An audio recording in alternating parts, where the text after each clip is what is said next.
Undersecretary Roberto R. Bernardo for Regional Operations in CAR, Regions 3, 4A, 4B, 5, 6, 7, and 8. We have also Undersecretary Eric A. Ayapana for Operations in charge of Convergence Projects. Undersecretary Ardalisa A. Medinilla for Support Services. Undersecretary Maria Catalina Cabral for Planning and Public-Private Partnership Service. Undersecretary Carlos G. Mutuk, Special Concerns and Chief of Staff, Office of the Secretary. Undersecretary Ador G. Canlas, Technical Services and Information Management Service. Undersecretary Anne Charlene G. Lapus for Legal Service.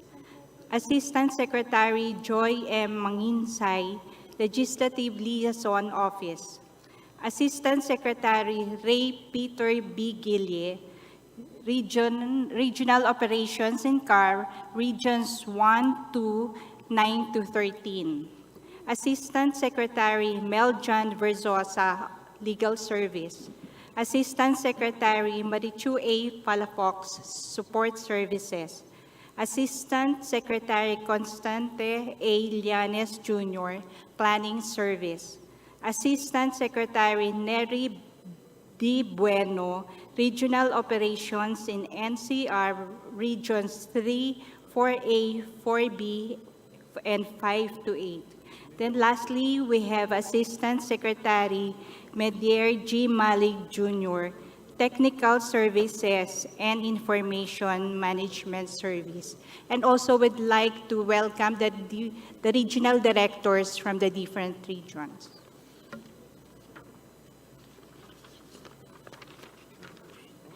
Also, we would like to welcome the honorable representatives. We have here Deputy Speaker Christine Singson Mihan, Deputy Majority Leader Wilter Y. Palma, Deputy Majority Leader Marlene Primicias Agabas, Deputy Majority Leader Franz Pumaren, Deputy Majority Leader Jose Bong Teves Jr., Minority Leader Marcelino C. Libanan, Senior Deputy Minority Leader Paul Ruiz Daza, Deputy Minority Leader Franz Castro, and Deputy Minority Leader Mujib Hataman. We also have Deputy Minority Leader Bernadette B.H. Herrera. We have Vice Chair Luisa Loren Quaresma, Vice Chair Chodorico T. Haresco Jr., Vice Chair Joseph Jojo Lara, Vice Chair Romeo S. Momo Sr., Vice Chair Ronald V. Singson.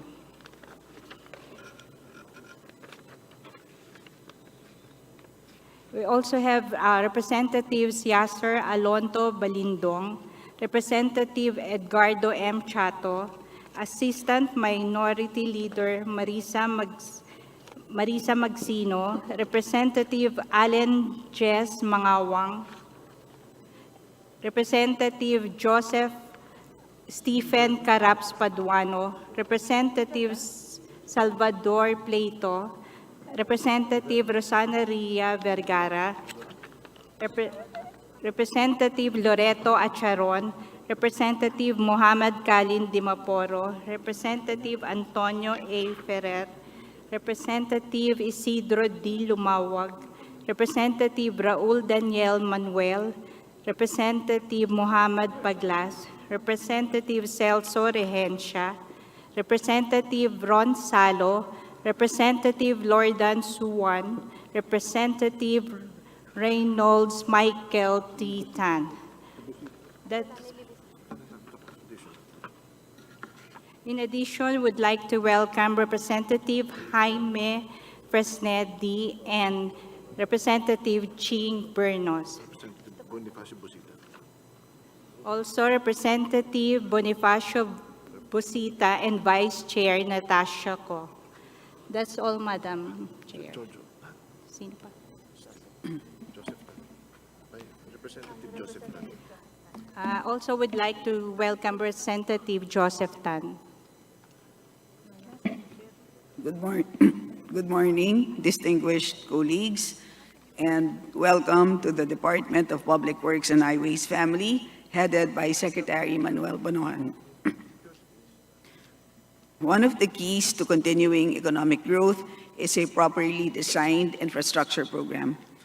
The DPWH plays a vital role in its development and implementation. The Government Infrastructure Program is the engine that propels our economy during and after the COVID-19 pandemic. Infrastructure investments create jobs.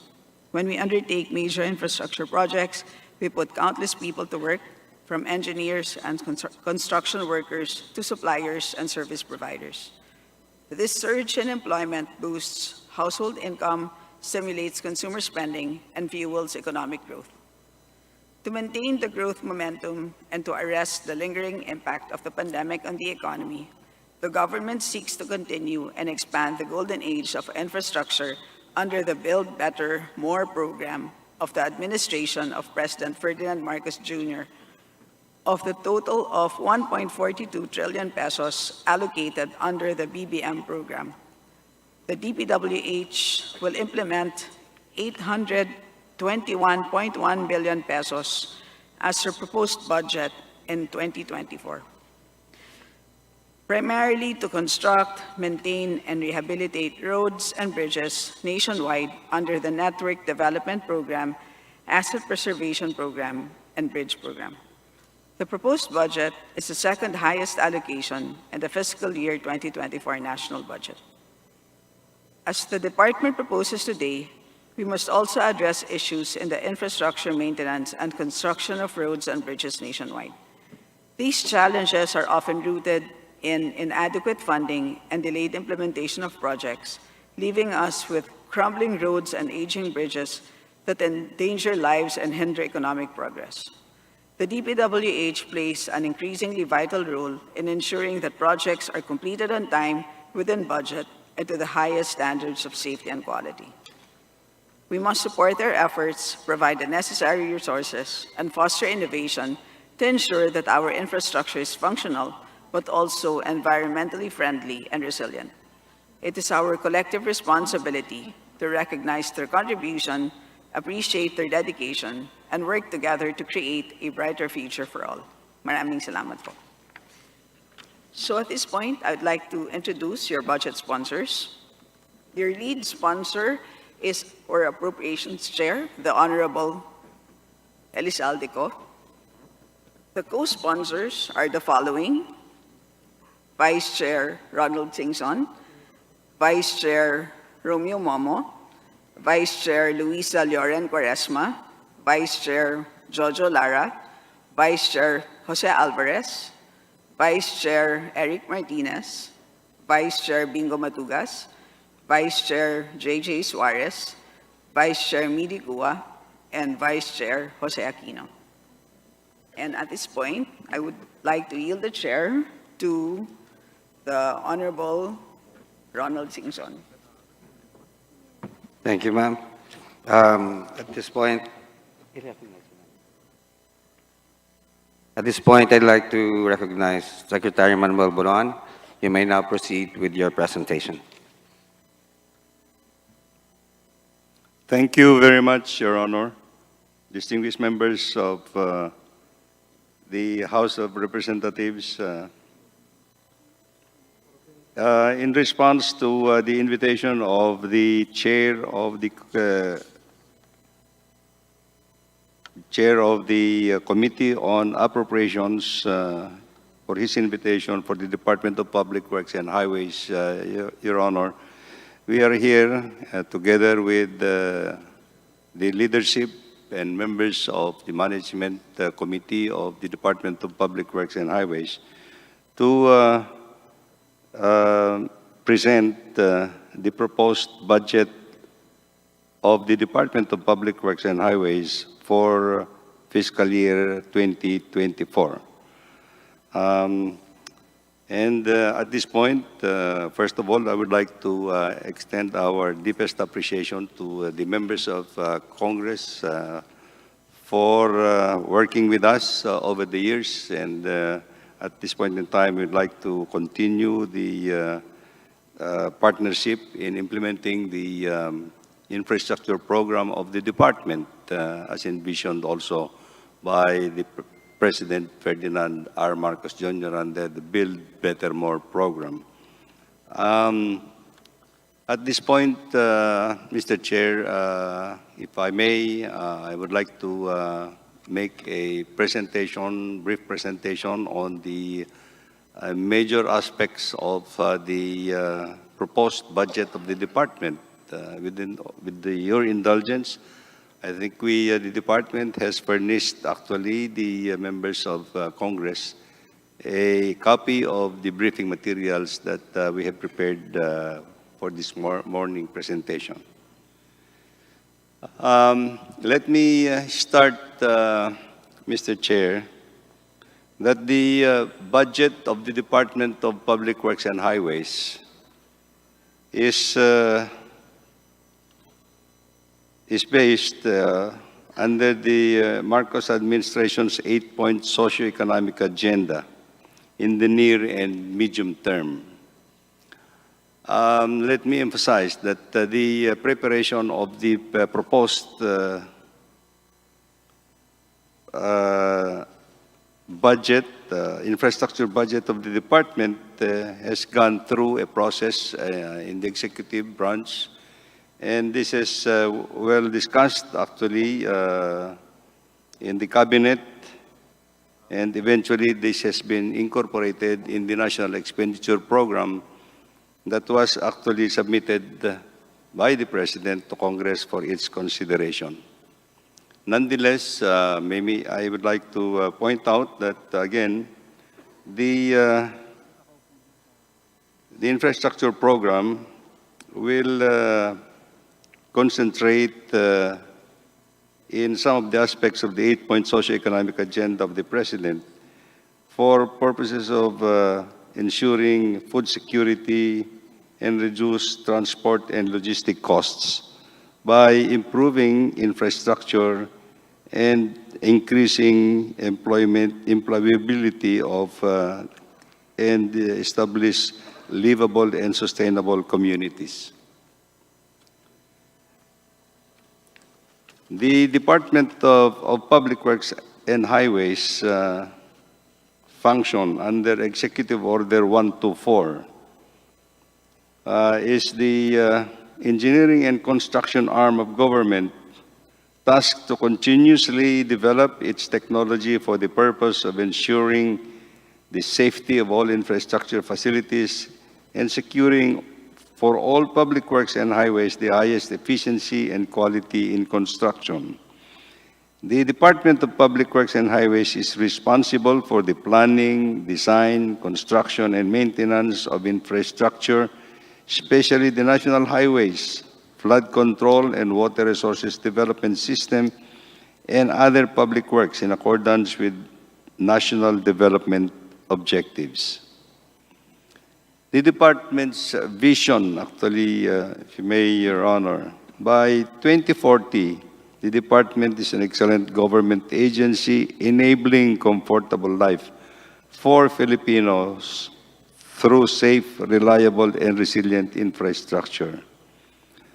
Our outcomes that we are talking about is actually to reduce travel time, improve road network quality and safety, and lives and properties protected from natural resources.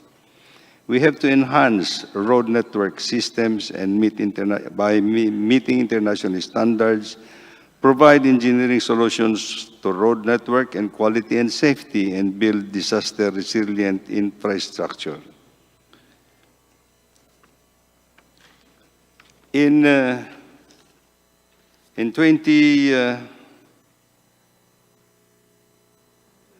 From July 2022 to May 2023, Your Honors, the department of Public Works and Highways was able to construct, maintained, rehabilitated, widened, and upgraded 4,082 kilometers of roads. This includes, of course, national and other local roads. We were able to implement and maintain and rehabilitated 497 bridges. We have implemented 2,103 flood control projects. We have completed the implementation of 6,000 rainwater collector system, and we have implemented 216 kilometers of farm-to-market roads, 8 kilometers of farm-to-mill roads. These were actually from the capital outlays given by the Department of Agriculture and the Department of Agrarian Reform. And of course, we have also implemented 4,038 classrooms from the budget of the Department of Education.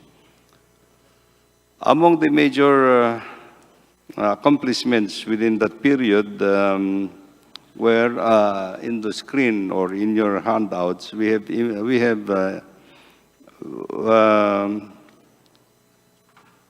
we presented some of the major accomplishments like the Abosag Bridge in Cagayan, the implementation of Daang Maharlika in Aritao, Nueva Vizcaya, the bridge in Pampanga, San Francisco Bridge in Tarlac, Samar Pacific Coastal Road in the Samar areas. And of course, we have undertaken several during this period. Now, let me go to the fund utilization report from January to July 2023 for the current budget. But I have to make a presentation actually for the January to December program for January to December 2022, Your Honors. The total allotment that we have received for this year, January to July 2023, amounts to about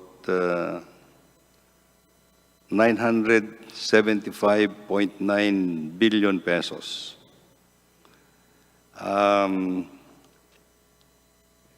For the current year, we have received 943.9 billion pesos, and for prior years, 32.0 billion pesos. Comparatively, in last year, we received from January to December the total amount of 898.1 billion pesos. The current year allocation of 820.3 billion pesos and 77.8 billion pesos. I have to clarify that the current year amount that we are talking about includes the regular program of the department and plus the other allotments that we have received from the other agencies, Your Honor. In terms of obligations, for the current year, January to July, out of we have obligated 781.9 billion pesos, which is for the current year 766.1 billion pesos, and for prior years 15.8 billion pesos. In terms of disbursements, we have disbursed from January to July this year, 2023, the amount of 509.9 billion pesos. From the current year, 312.4 billion pesos, and for prior years, 197.5 billion pesos. This represents about 81% of between the obligation and the allotment that we have received, Your Honor. And in terms of disbursements against obligations, this is 41%, Your Honor, as against our target of 45%. Of course, the utilization rate of cash allocation that we have received of 507.8 billion pesos from January to July, which we received 507.8 billion pesos. The cash utilization is 470.8 billion pesos, about 90% of the total cash that we have received, we have already utilized from January to July, Your Honor.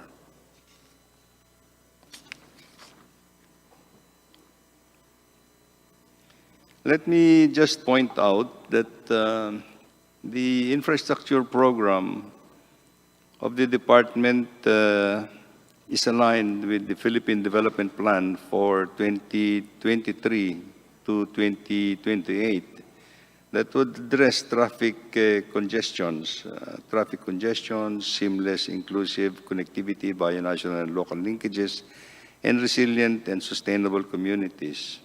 Under the the congestion program, we will continue to implement high-standard highways and expressways. We will have to implement bypasses and diversion roads, flyovers, interchanges, and underpasses.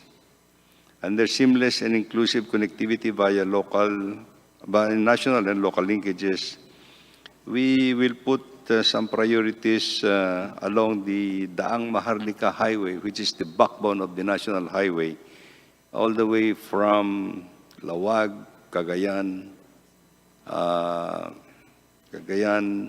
Bicol, and all the way through to Zamboanga. This is about more than 3,000 kilometers. We will implement major inter-island linkage bridges, and we will address gaps and missing links along national roads.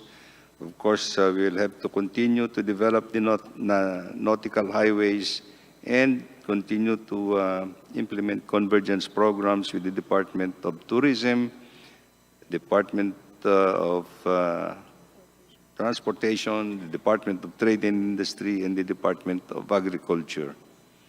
Under resilient and sustainable communities, we will have to implement integrated water resources management program in order to address flood mitigation in many parts of the country through flood mitigation structures in major river basins and principal rivers. We have to implement also water impounding projects, rainwater collectors, and drainage capacity improvement. We have to address disaster risk reduction and climate change adaptation program through national bridge rehabilitation and seismic improvement, road network redundancy projects, rehabilitation, retrofitting of public buildings, especially school buildings, health facilities, and other government structures. And in social infrastructure program, we will continue to implement evacuation centers, basic education facilities from the DepEd budget, infrastructure projects in support to national peace and security. And in the area of active transport program, we will continue to implement bike lanes networks and pedestrian infrastructure. Now let me proceed to present actually the trend of the DPWH budget allocations from 2016 to what we are going to present for 2024. And you will note, Your Honors, that it has been continuously increasing, actually, the budget allocation for the Department of Public Works and Highways. Well, it is noticeable that in 2019, 19, there was a significant reduction in the budget allocation of the department of only about 454 billion pesos, comparatively to 2018, which is already about 650 billion pesos. But this continued to increase in 2020 by 581 billion, in 2021, 695.7 billion. In 2022, it's 786.6 billion, and in 2023, it went up to 894.2 billion pesos. And for the proposed budget in 2024, it will be, the total budget that we're presenting will be about 822.2 billion pesos under the National Expenditure Program, Your Honor. Also, we'd like to present actually the allocation for the capital outlays. Again, from 2016 to what we are presenting for the 2024 National Expenditure Program, it will be noticed that the bulk of the capital outlays would have been dedicated to highways and flood control and other infrastructure projects, Your Honor. You will notice that capital outlays for there has been increases in the in the allocation of capital outlays under the National Expenditure Program.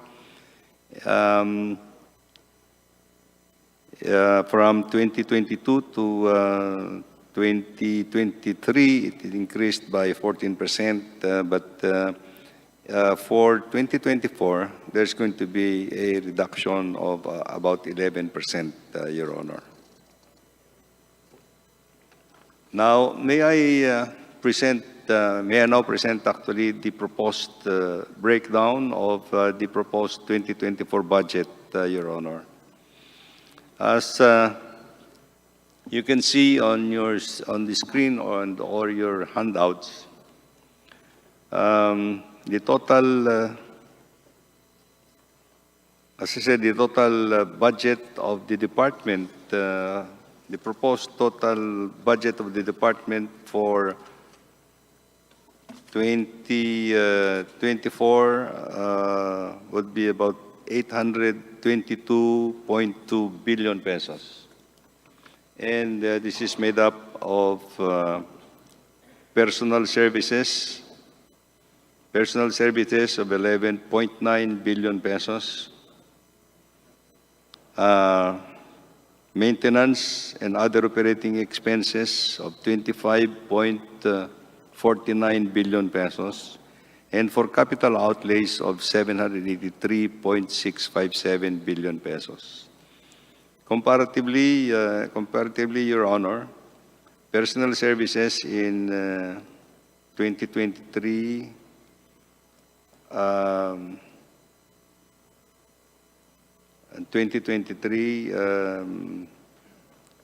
the allocation for personal services was 6.8 billion pesos.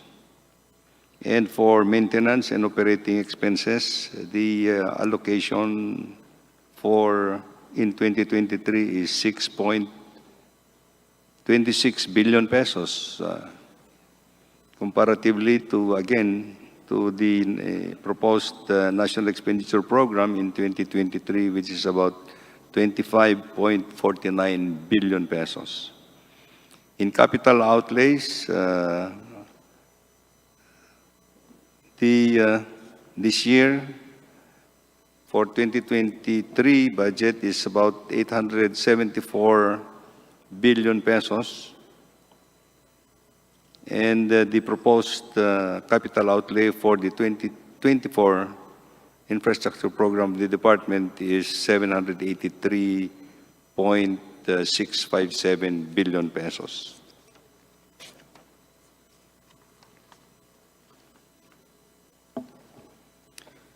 In terms of the breakdown of the maintenance and operating expenses, Your Honor, the proposed allocation for maintenance and other operating expenses for 2024 would be, again, 25.549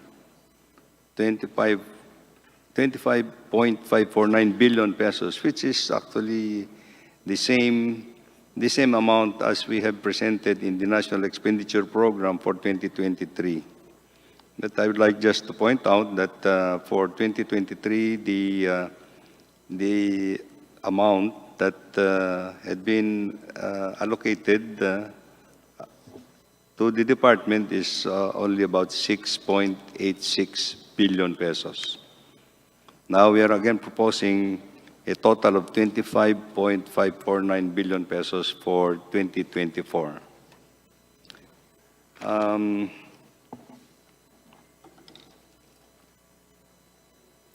For the total budget breakdown,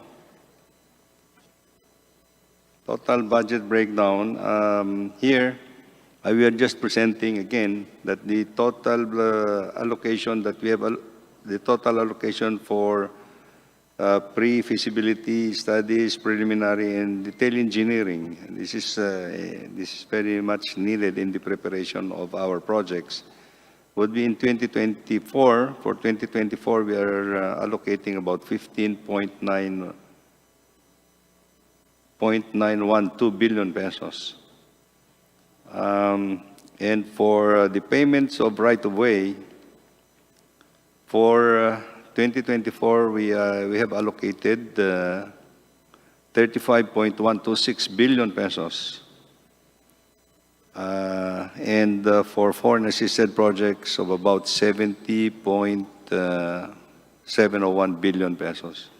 I'd just like to point out again, Your Honors, that for the preliminary engineering allocation for this year, our national expenditure NEP proposal at the time was about 15.967 billion pesos.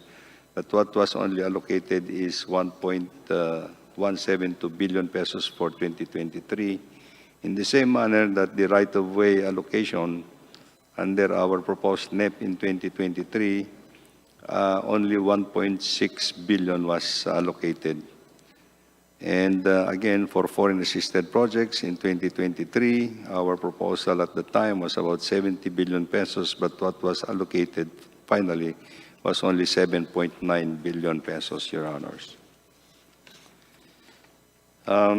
So in the summary of the proposed 2024 budget would be that the total allocation for general administration support would now be 17.409 billion pesos.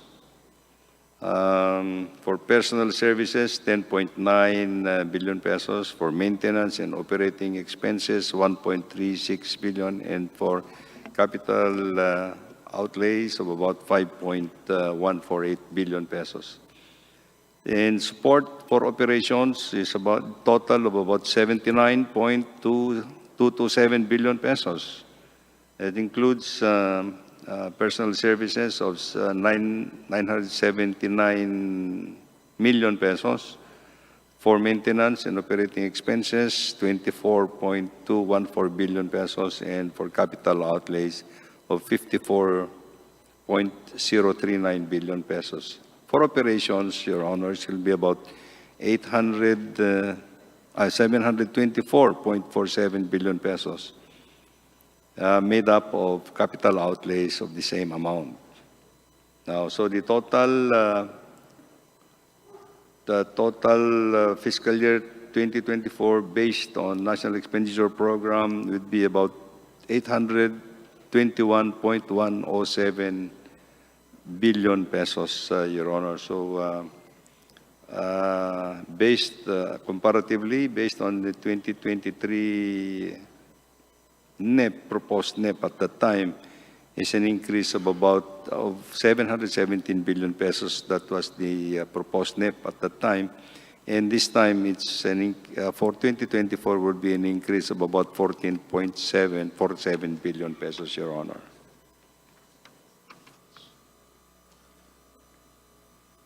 Now, in terms of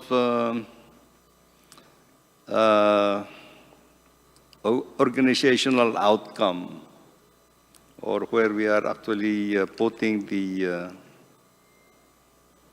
capital outlays for the proposed 2024 budget of 724.47 billion pesos. This would be allocated to ensure safe and reliable national roads, which we call 001, of about 270 billion pesos. This will be an increase of about 11% from 2023. For flood control projects, which we call flood control projects, of about 194 billion pesos. This will also be an increase of about 6%. Convergence and special support program, a total of 166 billion pesos. This will be a decrease of 57% from the 2023 budget.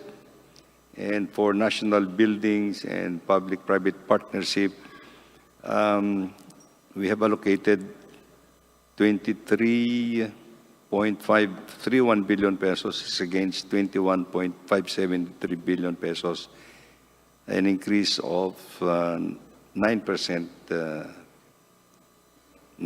from 2023, Your Honor. And for our foreign assisted projects,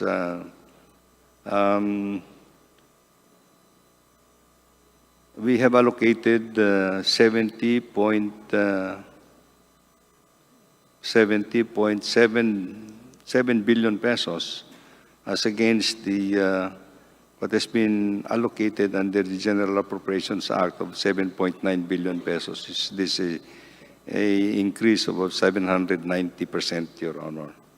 So all in all, actually, Your Honor, is actually that the total capital outlays for operations in the department is with a total of 724 billion pesos against 870 billion pesos under the General Appropriations Act for 2023, or a decrease of about 16.8%, Your Honor.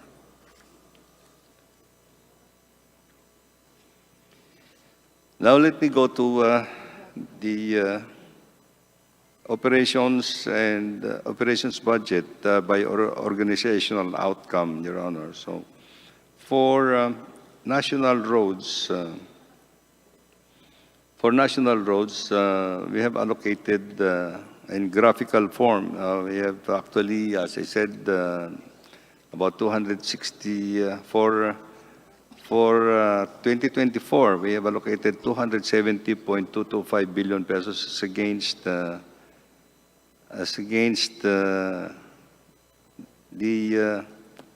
269 billion pesos under the GAA. But then again, comparatively with the NEP in 2024, which is only about 215.9 billion pesos. For flood control, we have allocated 194 billion pesos as against the 182 billion pesos in the General Appropriations Act for 2023 and 146 billion pesos comparatively with the NEP in 2023, Your Honor. In the convergence and special programs for 2024, we are proposing 166 billion pesos. Comparatively with 154.506 billion pesos in the NEP of 2023, but in terms of comparatively with the General Appropriations Act approved, is about 388.287 billion pesos. National Building Program, 23.3 billion pesos, as against 31 billion in the NEP of 2023 and GAA of approved by 21.57 billion pesos. And this, for foreign assisted projects, we are again proposing a 70.7 billion pesos, the same amount that we have proposed in the NEP of 2023, and as against 7.9 billion pesos that was approved in the General Appropriations Act.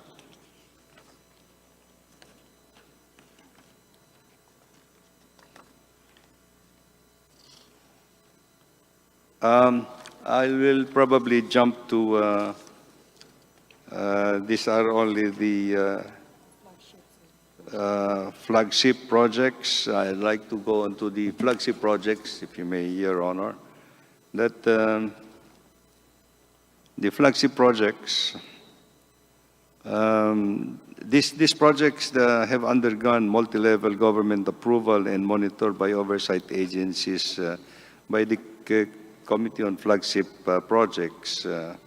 But I just like to point out that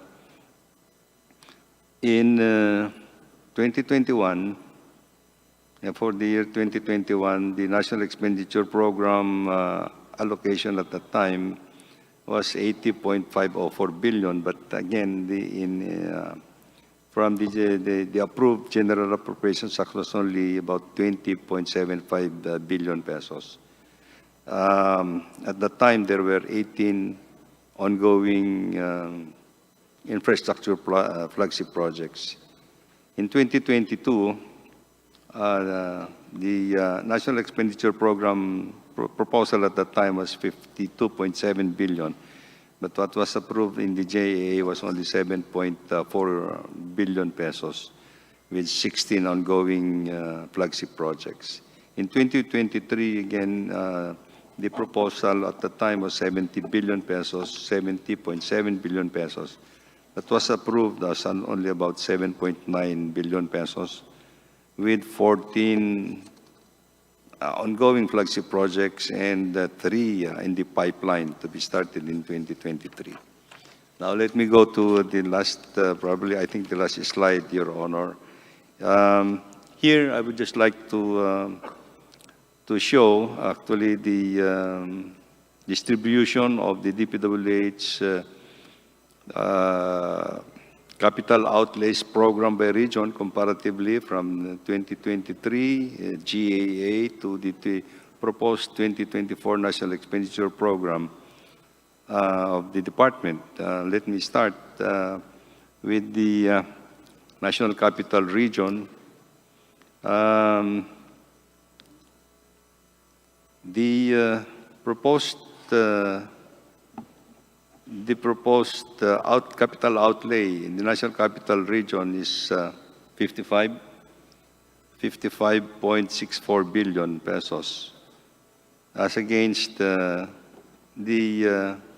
2023 GAA allocation of 57.29 billion pesos, Your Honor. In Southern Luzon, Region 4A, for 2024, proposed 2024 is 59.18 billion pesos as against the GAA of 2023 of 87.8 billion. Region 4B, 41.4 billion pesos in for 2024, and as against 49.6 in the GAA of 2023. And in the same manner, for Region 5, 53.6 billion pesos 2024 as against 74.89 billion pesos GAA 2023. All in all, for Southern Luzon, Your Honor, a total capital outlay allocation of 154.24 billion pesos under the National Expenditure Program proposal for 2024 as against 212.17 billion pesos approved in the GAA. This is 22%, 22.75% of the total capital outlays, Your Honor. In the Visayas, Region 6, 33.59 billion pesos. That's against 44 billion pesos in the GA of 2023. And Region 7, 43.68 billion. That's against 58.47 billion in under the GAA of 2023. And Region 8, 51.88 billion pesos. That's against 51.52 billion pesos in the GA of 2023.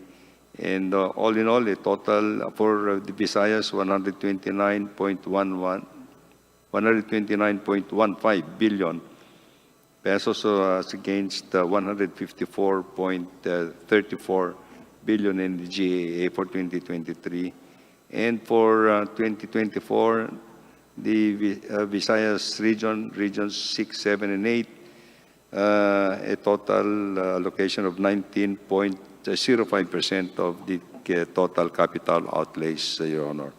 For Northern Luzon, for the Cordillera Autonomous Region, 38.83 billion pesos against 27.53 billion pesos under the GAA of 2023, 51.08 billion pesos for Region 1, as against 35.39 billion pesos under the GA of 2023, and for Region 2, 42.7 billion pesos as against 34.65 billion in the GAA, and for Region 3, 98.47 billion pesos as against 72.17 billion pesos.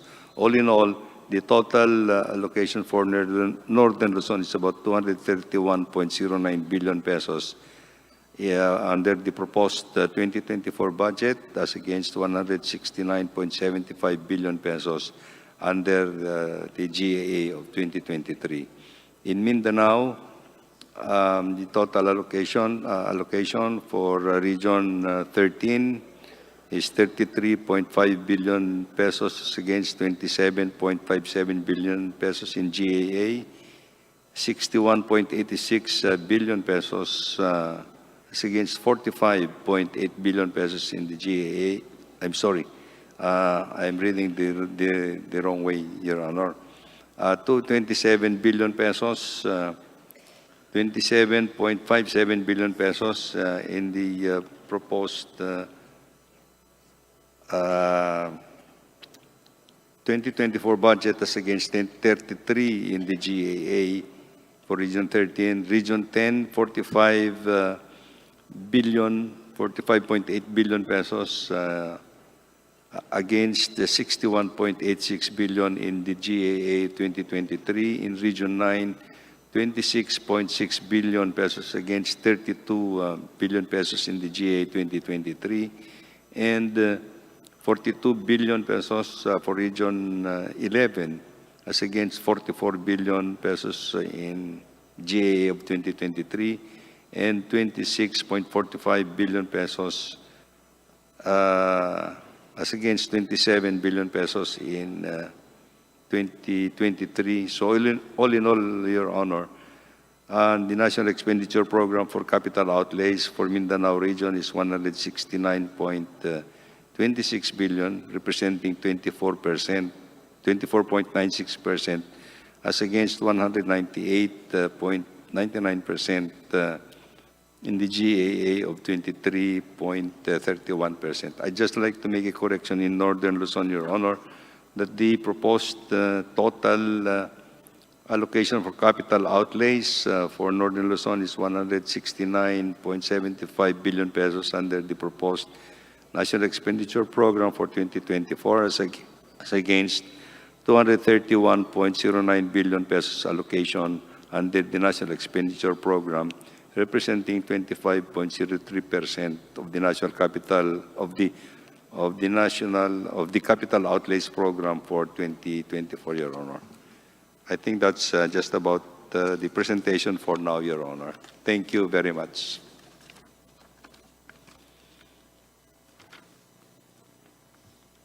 Thank you very much, Secretary, Honorable Secretary Manuel Bonoan. Now we proceed to the discussions. Yeah. May I just remind our distinguished colleagues that each member is given 5 minutes for questioning or interpellation, excluding the response of the resource persons. And when you hear the bell sound, it means you only have 30 seconds to wind up with your questions. And as part of the long-standing and respected tradition of the House of Representatives to accord preferential treatment to the minority members of the House and followed by the majority members in an alternating manner, the Chair recognizes from the Minority Leader Marcelino Libanan. Marami pong salamat, Mr. Chairman. Magandang umaga po sa DPWH community, lalo na sa aking kaibigan, Secretary Manny Bonoan. Mr. Chairman, ang napakahalagang arterial road po ng ating bansa na nagkukonekta sa Luzon, Visayas at Mindanao ay ang Maharlika Highway na nag-i-span ng 3,380 kilometers. Magkano ba ang nailagay nating pondo para sa pag-aayos po nito?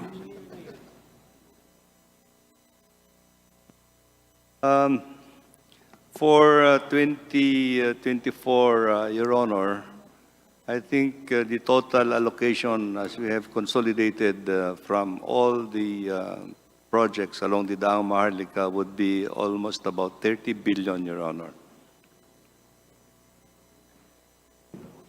Sa 30 billion, mayroon tayong road portion na Allen to San Juanico Bridge portion na maabot ng 236.4 kilometers.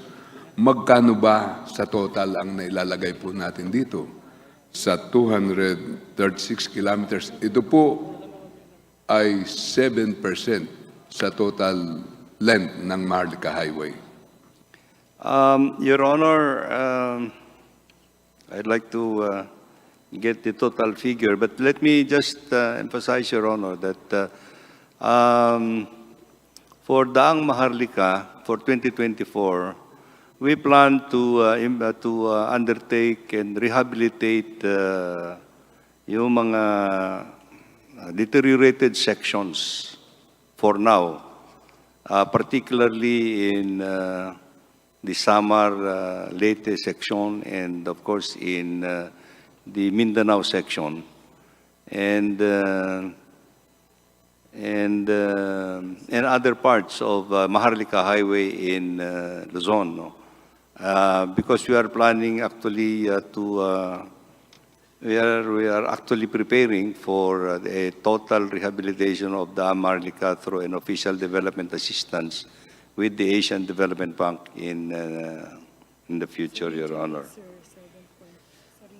For Region 8, Your Honor, for Region 8, the consolidated allocation for Daang Maharlika, including those that had been incorporated in the programs of the various legislative districts, is about 7.248 billion.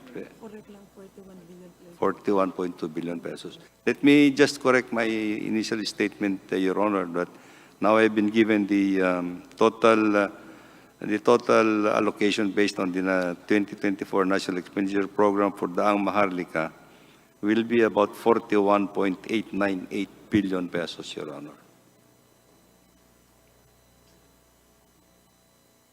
Yung 7.2 billion mo ay Samar and Leyte.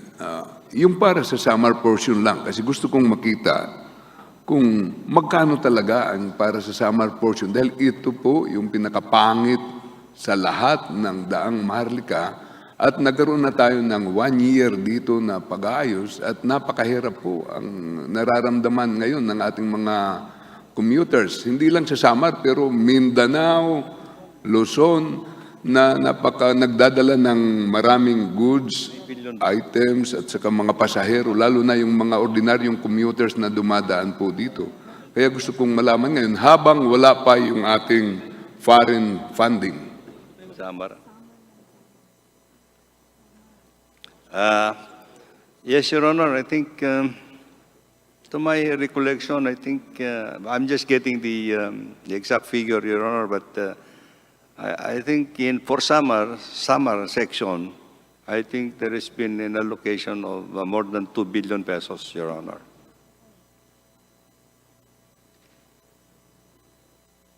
Mr. Chairman, we But want, to I be will sure, get the, we want to be sure about it.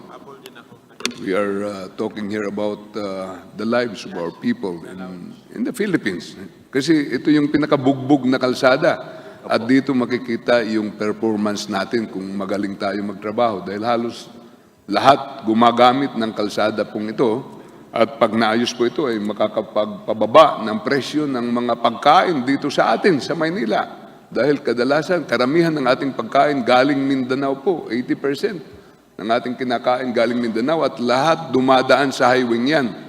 Kaya doon po makikita yung galing ng ating DPWH kung magkano ang inalutagan nating pondo para dito.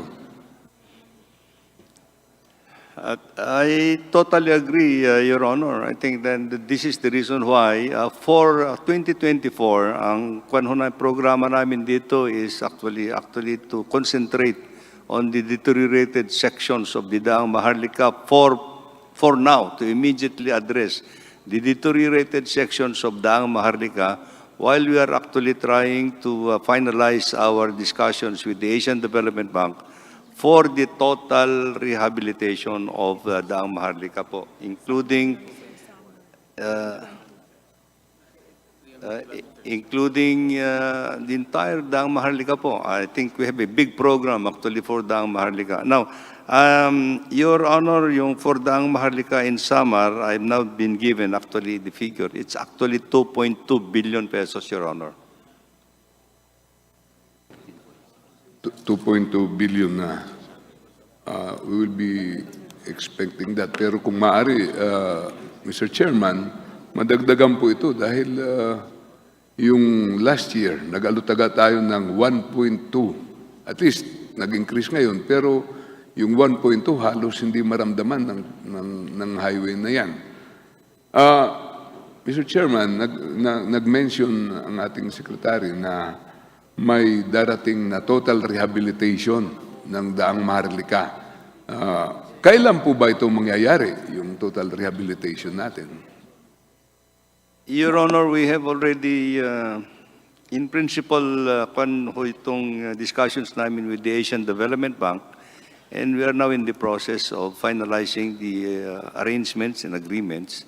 Hopefully, within the year, Your Honor, we should be able to come up with we finalize our arrangements that will include, of course, kailangan din ng feasibility study and detail engineering because ang total program natin for Maharlika, the President wants the Daang Maharlika as being the backbone of the national highway na magiging seamless on travel. Seamless travel from north to south in Zamboanga. And this is the program that we intend to implement within the term of the President, Your Honor. So, can we appropriate the funds, yung local component, next year or kailan ito mangyayari? There will be part of the program for next year for the official development assistance, Your Honor. If we can, if the projects will be ready for implementation for next year, because we also have to undertake the detailed engineering design, Your Honor. Thank you for that answer. Mr. Chairman, yung Department Order number 1 ni Acting Secretary Roger Mercado, marami siyang in-identify na mga provincial roads na ginawa niyang national roads.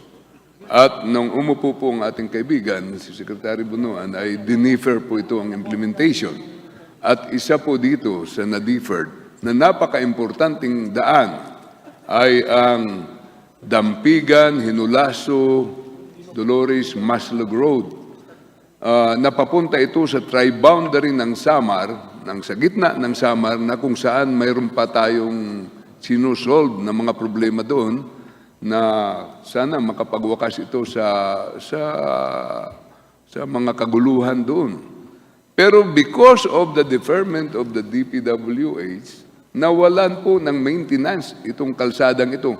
Ngayon, kung mag-iikot kayo sa buong Pilipinas, ang pinakapangit na kalsada sa buong Pilipinas ay ang Carolina Hinulaso Maslog Road. Nakipag-usap na po ako sa ating sekretary at na-assure tayo ng QRF. Ngayon po ay buwan na ng September. May konting window na lang tayo bago dumating ang tag-ulan.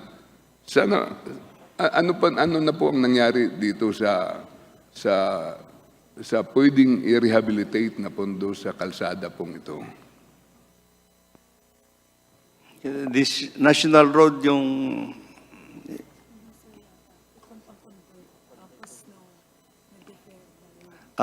let me start, Your Honor, that yung those proposed conversion for national roads that were actually implemented that were actually under the leadership of former Secretary Mercado.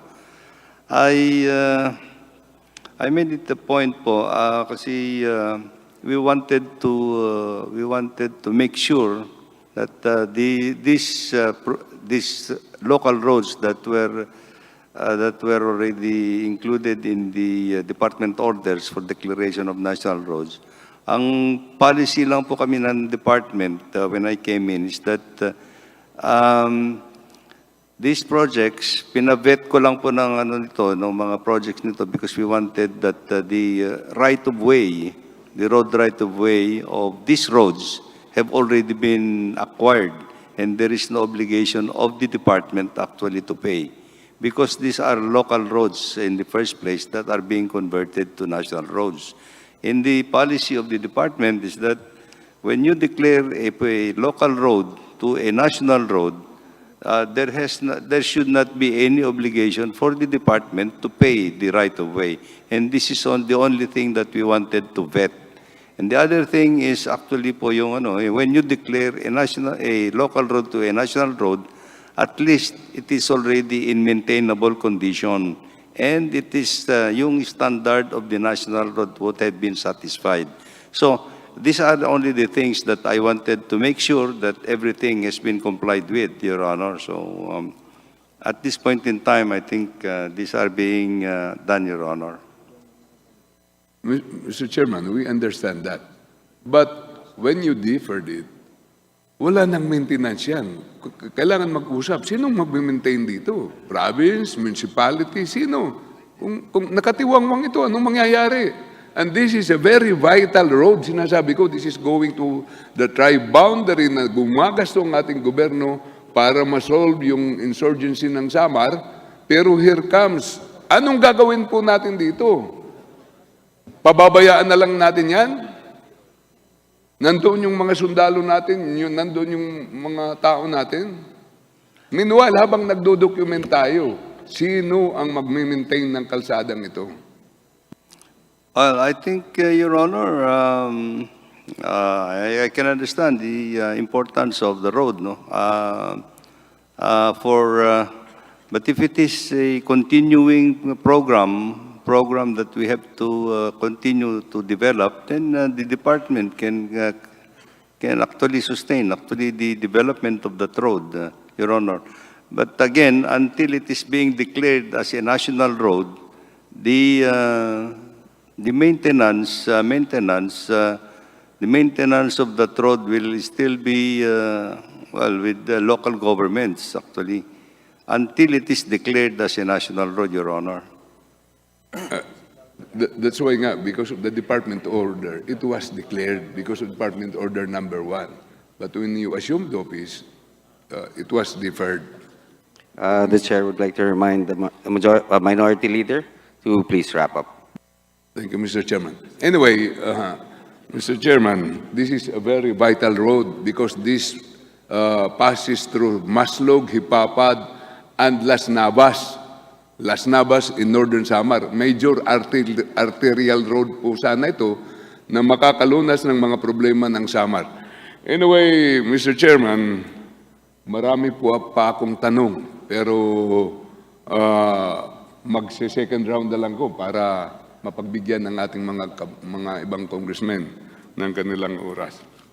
Maraming salamat po, Secretary Thank Manny, you, Your Honor. at lahat ng ating DPWH community. Thank you, Maraming Minority salamat, Leader. Mr. Chairman. Now, I would like to recognize our colleague from the Independent Minority, Representative Edsel Lagman. Thank you, Mr. Chair, and welcome to the House, to the Secretary of the Department, Secretary Manny Bonoan, and the official DAM of DPWH. Mr. Chair, as usual, I am fully supportive of the proposed budget of the Department of Public Works and Highways. Like education and health, public infrastructure must be given an appropriate and enabling budget. However, Mr. Chair, I have some concerns. And these concerns are also the concerns of many of the members of the House.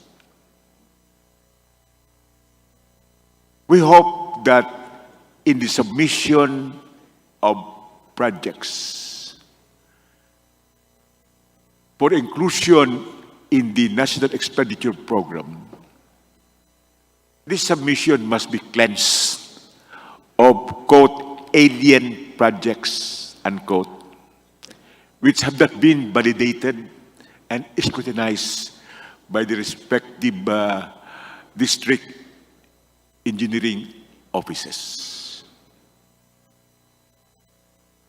Since invariably, Mr. Chair, there is a ceiling on the amount of infrastructure projects for a particular district. And this ceiling is based on accepted standards. But we should make sure that the ceiling is not breached by these alien projects, and priority projects should not be bumped by these projects in the submission in the National Expenditure Program. Can we get a comment from the Secretary? Thank you, Your Honor.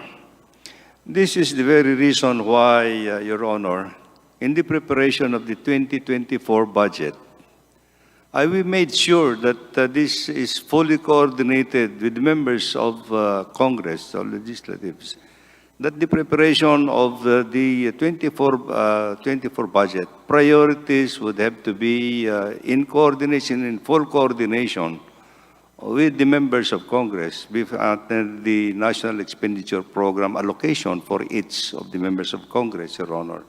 And this has been emphasized to all our district and regional offices, actually, that whenever they're going to submit, actually, their proposed programs and projects under the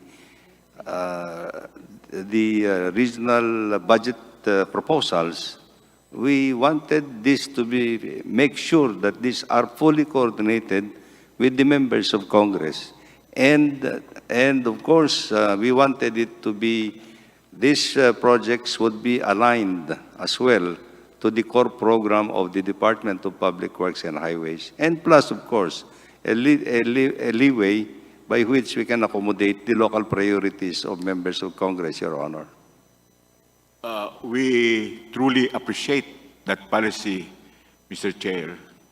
But somehow, there is still some alien projects which creep into the NEP without having been validated by the respective district engineering offices of DPWH.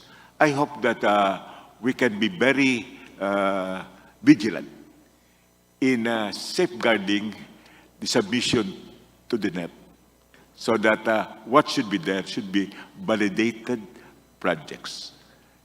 Now, in the event that these alien projects are subsequently validated and are necessary and relevant, they should be included after this submission of the NEP to the Congress. We have no problem about that. But this should not bump up priority projects, and it should not impair the ceiling. Can we get a commitment from the Secretary? Absolutely, Your Honor. And this is the reason I think, Your Honor, I think we still have the process. As we have mentioned to all the members of Congress, if you think that the priorities that you have in mind are not the ones that are being included in the submitted National Expenditure Program for the legislative districts, we have this process at the honor that we can go through an errata in the preparation of the final version of the budget, Your Honor. In my case, you know, Mr. Secretary, I have dialogue with you. And we have disclosed what are these alien projects. But I am not talking only about my district. I am talking on behalf of the other members who may not have access to you because for one reason or another. But I understand that there is the period of realignment or what we call errata, where we could make the necessary corrections. Thank you, Mr. Secretary, for those commitments. Now, may I also re-echo, Mr. Chair, the truism in the statement of Undersecretary Cathy Cabral,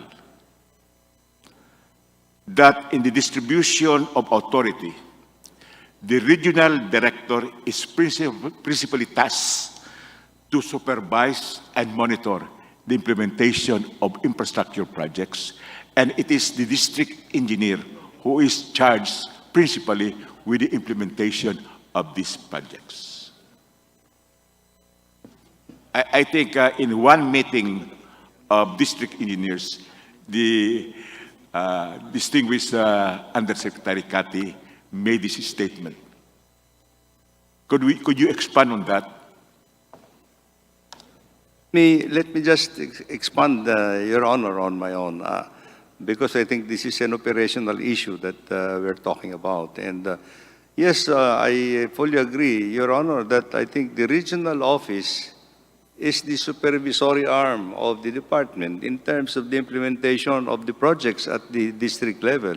So they have to exercise actually the supervision responsibility in the implementation of the projects, but the principal responsibility of the projects would be in the district offices, Your Honor. However, there are certain projects that, of course, the regional offices are also authorized to implement in major activities, Your Honor. Okay. Mr. Chair, although we truly respect the discretion of regional directors, I think they should be cautioned not to submit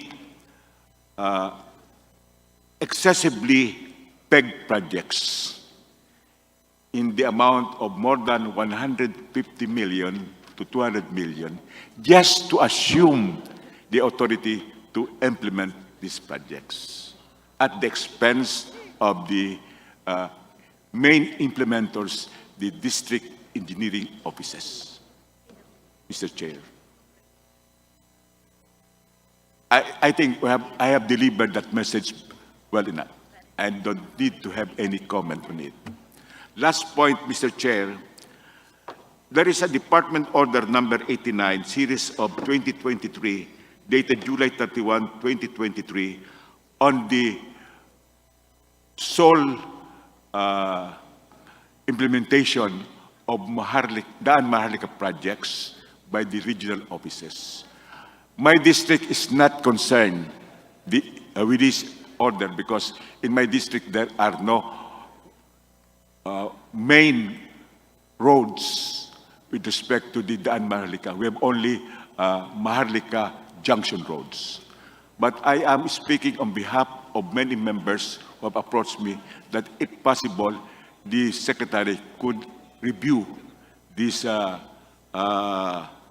Department Order number 89 with respect to power plant areas where the district engineer may have the better access. Anyway, they have also the technical capability to perform or implement these projects. Thank you, Mr. Chair. Thank you, Mr. Secretary. Thank you, our colleague from the independent minority. Before I recognize our good friend, the only Teves in the house, I'd like to recognize the chairman of the Committee on Public Works, Honorable Romeo S. Momo. Thank you, Mr. Chairman. Actually, this is not a question, Mr. Chairman. This is just a manifestation. The manifestation is in connection with the questions of Honorable Congressman Libanan, the minority floor leader. Mr. Chairman, the reason of the rapid deterioration of Maharlika and other, not only Maharlika, but all other roads and bridges in the country is because of the poor maintenance of our national highways. Mr. Chairman, as I review the budget comparison of routine maintenance of national roads and bridges from fiscal year 2010 to 2023, I found out, Mr. Chairman, that the basic component or the basic funding for the maintenance of our national roads and bridges is based on the basic cost per AMK. Am I right, Mr. Chairman? Correct, Your Honor. And for the last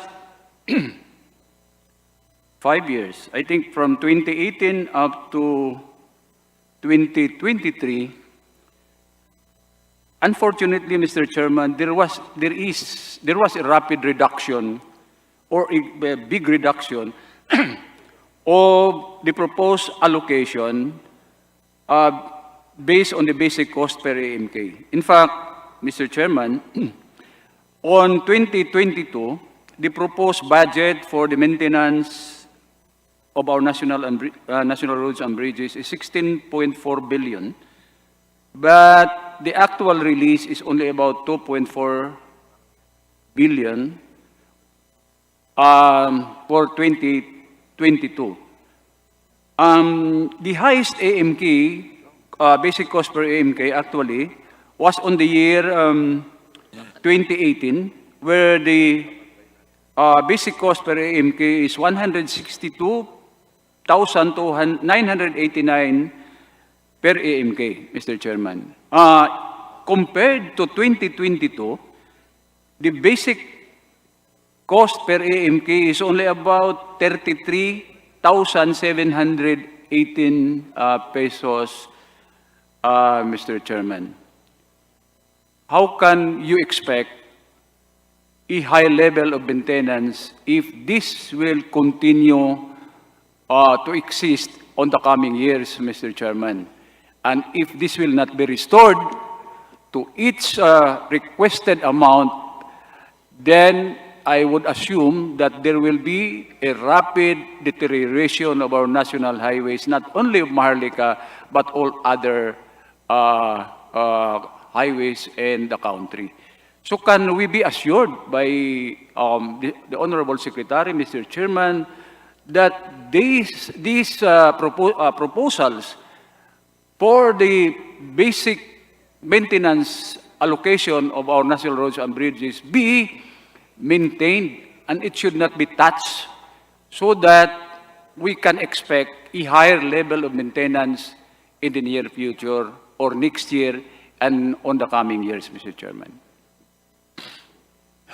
Well, thank you very much for that manifestation, Your Honor. I fully agree with your observation that indeed, over the years, there has been a continuous and diminishing reduction in the maintenance allocation for national roads, not only for national roads, but for other facilities, infrastructure facilities, Your Honor.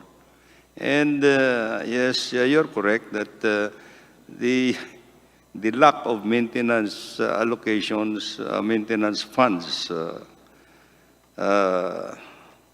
over time leads to deteriorating infrastructure. And again, the consequence is there will be significant increase in the rehabilitation cost of all the projects, of all this, the situation of the roads that we are talking about. And, this is one area where we would implore the support of Congress, actually, that our allocation, our proposed allocation for maintenance, for road maintenance, and other facilities under the proposed 2024 budget would be, secured and sustained, Your Honor. Mr. Chairman, the reduction of the proposed allocation for the maintenance of national roads and bridges will lead to the following. Number one, in your district, this is for the information of all honorable members of Congress. This will lead to the following. Number one, reduction of labor on roadside maintenance. Bababa, wala na tayong mga empleyado sa national highways dahil wala nang maibayad ang ating mga district offices ng mga tauhan nila. Number two, reduction of the very vital fuel needs of the equipment. In fact, Mr. Chairman, if honorable members of Congress, if you go back to your district, maraming equipment ng DPWH hindi na tumatakbo dahil walang maibili ng diesel fuel. Number three, the resealing and other activities of the district on the cracks and joint sealing, natigil na nila yon. And what will happen?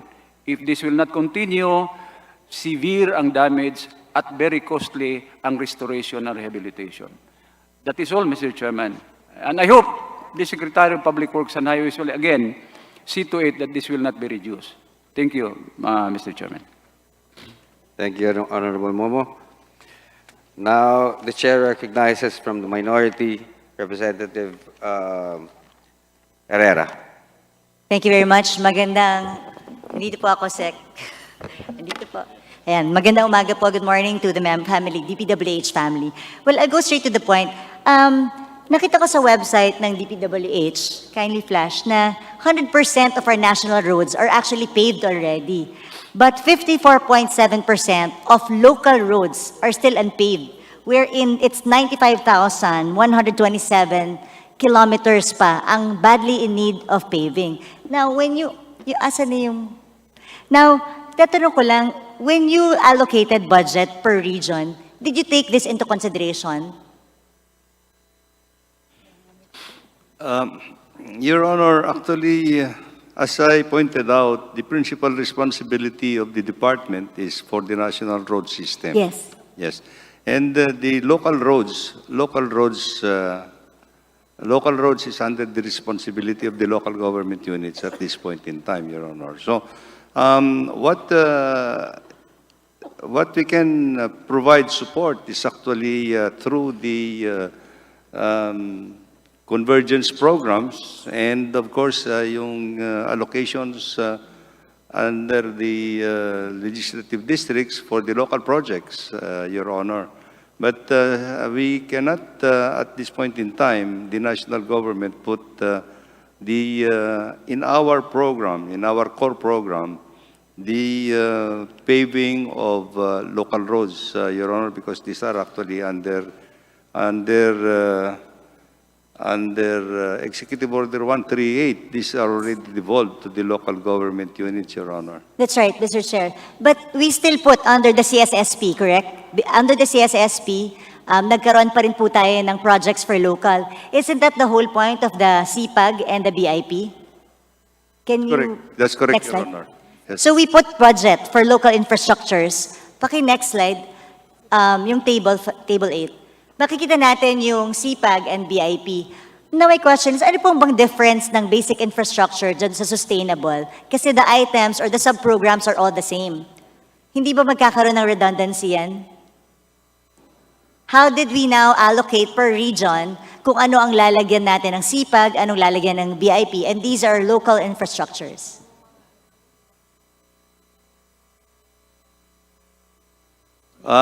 Your Honor, I think there are two different modalities. No? Kasi yung CPAG, which is actually, ano ba yung panon? Is actually basically initiated by DPWH, and yung BIP is actually for the local priorities of members of Congress, Your Honor. So yun, Mr. Chairman, how did you decide what to put in what region for the CPAG? Because nakikita ko there are regions na malaki, there are regions na maliit. That's why I'm asking if you looked at your own data of areas that needed to be done, like the paving of local roads, kasi 100,000 kilometers, more than 100,000 kilometers pa yung kailangan. Your Honor, I think the process is that we, first of all, in the allocation of the budget of the department, first of all, we have to satisfy the core program of the department, right? The core program of the department. And of course, there is an allocable amount that is allocated per legislative district. Now, for the preparation of the 2024 budget, we said because we wanted to put priorities on some of the core programs of the department, we said as a matter of allocations, ang kuwan ho namin dito, as we have agreed with the threshold that 70% of the total allocation for the legislative district, 70% should be allocated for the core program of the department, that is for 001 and 002. And then the 30% is actually for the local infrastructure, which includes the convergence and CPAG and everything. So these priorities are also being discussed, the priorities discussed with members of Congress, Your Honor. Yes, that interests me. Yung sa National Road po tayo, I saw also in your website na meron kayong classification ng poor, bad, fair, kung ano pa yung roads natin. And 36% are just considered good. All the rest needs to be rehabilitated, needs to be maintained. Kaya tinatanong ko po, sinunod niyo po ba itong data niyo when you distributed projects for regional allocations, especially for 001 and 002? Your Honor, I think, yes, we have this information and data, actually, as we continue to on a yearly basis, update this data. And the allocation for the priorities for the allocation for what you need in the for 001, by, of course, 001 is actually for preventive maintenance, improvement, and construction and network development for national roads. Hindi ho for maintenance po ito. Hindi ho for maintenance ito. These are all for capital programs under the national roads. So these are actually being prioritized at the district and the regional levels po ito.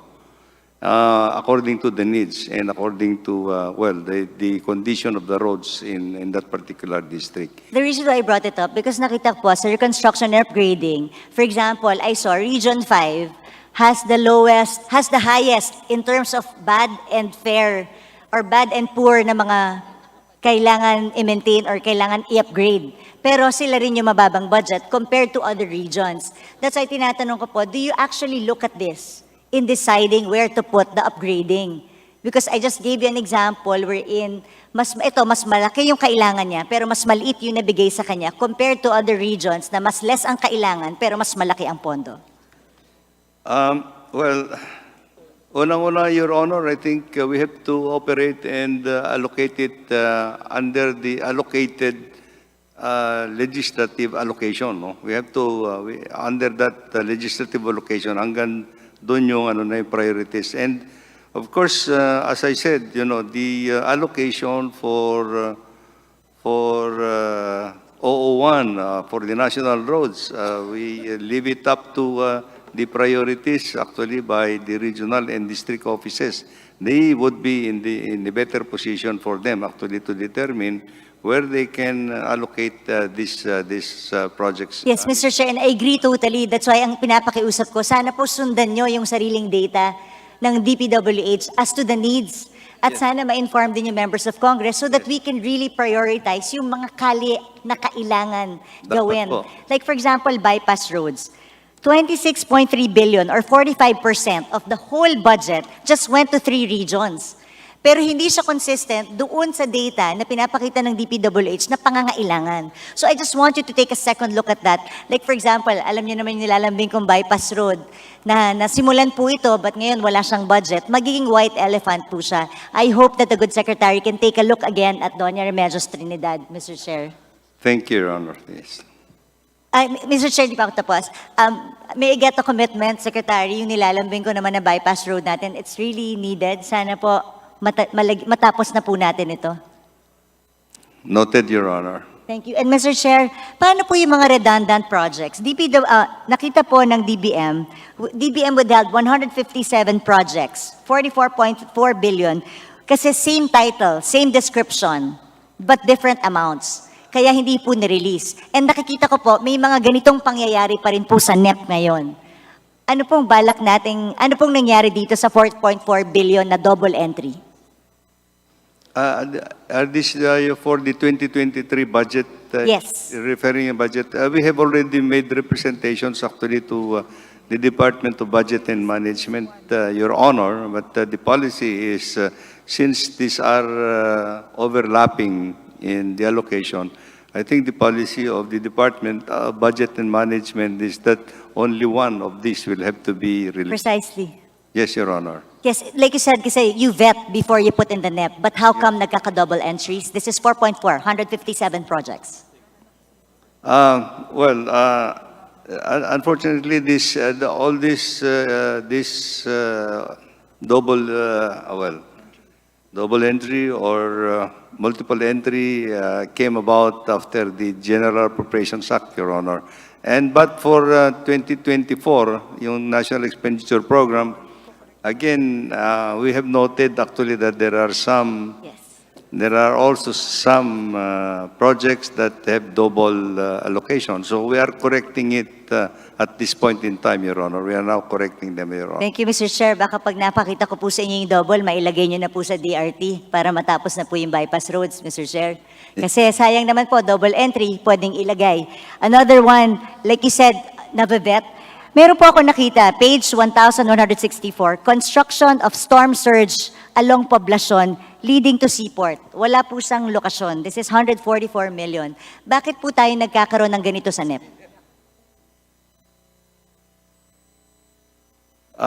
Is this duplication, Your Honor? I'm sorry, but... No, it's not duplication. There's no location. So I don't know why meron tayong ganitong item sa NEP natin. Because you said nagkakaroon ng mistake after GAA. But this is NEP 2024.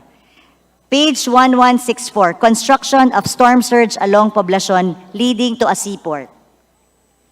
This could have been a local priority, Your Honor, under... We will look at it and Yes. probably correct it, Your Honor. Thank you, Mr. Chair. Ano ba tanong ko? Yes, Mr. Chair, yun pa yung sa foreign assisted projects. Actually, nalulungkot po ako. I feel for you nung pinakita niyo po ito. Because 70 billion po ang in-apply nyo, ang pinapose nyo, we only approved 7.1. Ano pong naapektuhan? Mr. Secretary. Through you, Mr. Chair. Definitely, Your Honor, it nag-slow down yung implementation of these projects and the consequences actually, if you delay actually the implementation of the projects, of course, there are many consequences to it. lalong tumatagal, lalong the cost of materials are increasing, and of course, it will redound actually to a higher cost of the project, Your Honor. So these are the things that we wanted to avoid in the 2024 budget, Your Honor. Yes. Thank you, Mr. Chair. Baka pwedeng sabihin niyo sa amin, Mr. Secretary, yung naapektuhan. Kasi we need to understand in Congress the consequences of what we have done. Like for example, foreign assisted, you're now requesting 70 billion again. Baka mamaya, tapyasin na naman namin, gawin ulit naming 7 billion. Ganun din po doon sa pre-feasibility study, ganun din po sa payment of right-of-way. You have to make us understand, Mr. Please submit to the committee para makita po namin ito. The consequence ng ginawa po Your namin. Honor. Yes, absolutely. And last na lang, Mr. Chair, yun pong budget sa flood control, napakalaki, 213 billion. It's even more than the OTR, DSWD, ganun siya kahalaga. My question is, hindi po ba as a flood control mechanism, pwede bang gawa tayo ng catchment basins? Mas makakatulong pa po ito sa farmers? Kasi it's one way also of mitigating flood. So if we convert the 200 billion, kahit portion lang doon to catchment basins, mababawasan ng flood, magkakaroon ng tubig ang farmers, and there will be more potable water also. Is this something that can be considered? Para matulungan natin ang NIA, ang DA? Well noted, Your Honor. I think this is one of the areas that we are looking at actually in the implementation of the flood control projects, particularly in the 18 major river basins, Your Honor. But we have to bear in mind also that there are more than 4,000 rivers all over the country, and there are local priorities also that we'll have to attend to some of these projects, Your Honor, at the local level. But for major river basins, Your Honor, we can assure you that we are actually looking into permanent, sustainable flood control programs in the major river basins, Your Honor. I look forward to that, Mr. Secretary. I hope we can sit down and discuss on this one kasi ito po makakatulong po sa ating mamamayang Pilipino. Maraming salamat, Mr. Chair. I'll just list for round 2. Thank you. Thank you. Thank you. Now, the chair would like to recognize my good friend, the only Teves left in the House, Deputy Majority Leader, Bong Teves.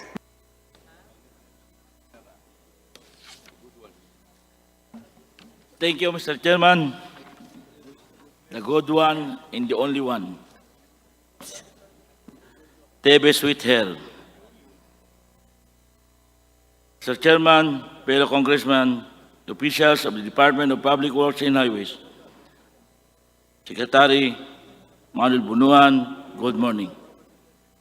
Mr. Chairman, may I ask the Department of Public Works and Highways kung alam ba nila ang local government code at the function of the chief executive? Yes, Your Honor, we are aware of the local government code. Okay, babasahin ko po. The chief executive of the local government unit shall exercise general supervision over all programs, projects, services, and activities within its territorial jurisdiction. It's further stated that national agencies and offices with project implementation functions shall coordinate with one another and with the local government units concerned. They shall ensure participation of the local government units both in the planning and implementation of the said national projects. In relation to this, kapag nag-a-identify ba kayo ng flood control projects o road opening projects, kahino po kayo nakikipag-coordinate at saan kayo kumukuha ng listing nito?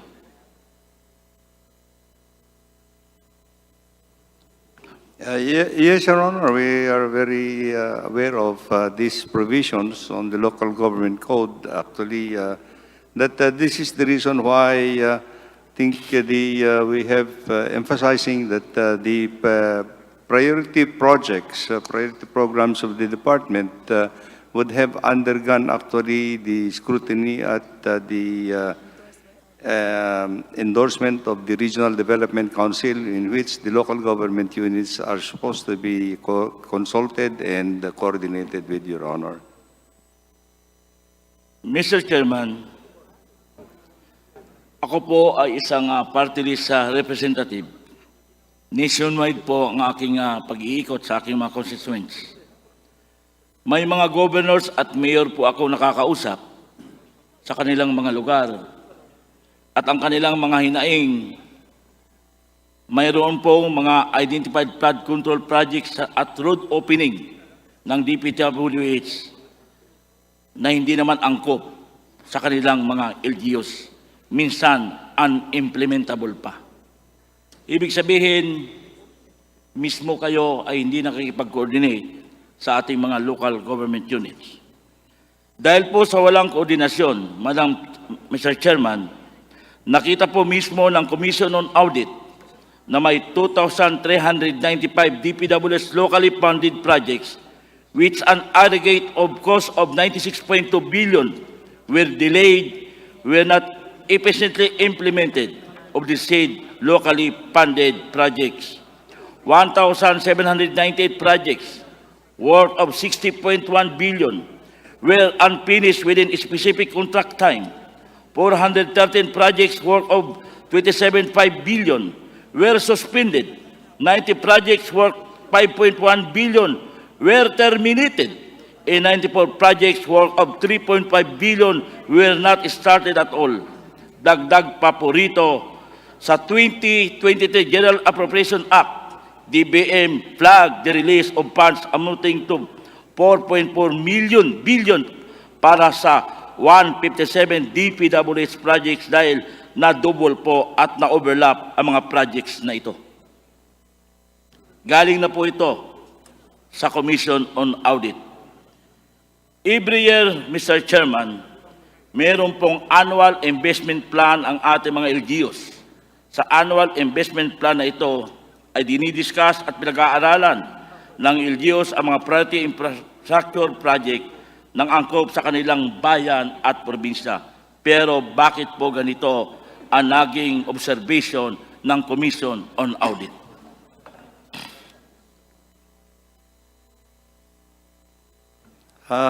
Well, Your Honor, Mr. Chairman, may I have a little clarification on this? Well, these are observations of the Commission on Audits, and Yes. we have explained to the Commission on Audits, actually, Your Honor, in the exit conference, the reasons why there has been some delays in the implementation of, especially on local projects, Your Honor. There are several things. Initially, in the preparation of these projects, many of the projects this is for 2022. I think this is for 2022. There again, in 2022, I think, as I've mentioned, the allocation for project preparation activities was significantly reduced. And at that time, I think there were many local projects that were added on into the program of the department after the bicameral conference committee, and under the General Appropriations Act was finally approved. So it took the department a little time actually to make the vetting of these preparations and field validations until such time. And many of the projects that were included, there had been some problems in the acquisition of right-of-way, because local projects, Your Honor, especially on road projects, local projects, it has to be, the right-of-way has to be provided by the local governments, Your Honor. So all these things, again, included into the, delays in the implementation, Your Honor, of course, I understand that even the local governments normally has to issue the permits of the implementation of projects, Your Honor. Mr. Chairman, may I ask the DPWH kung magkano pa po ang unused appropriation ninyo ng year 2022?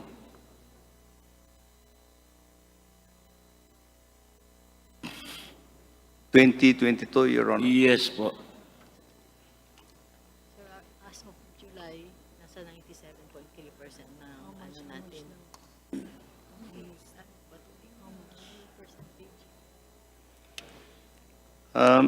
For 2022, for the program for 2022, Your Honor, because we have a two-year implementation program under the provision of the General Appropriations Act. It has 2 years implementation period. Magkano pa yung unused program ng year 2022?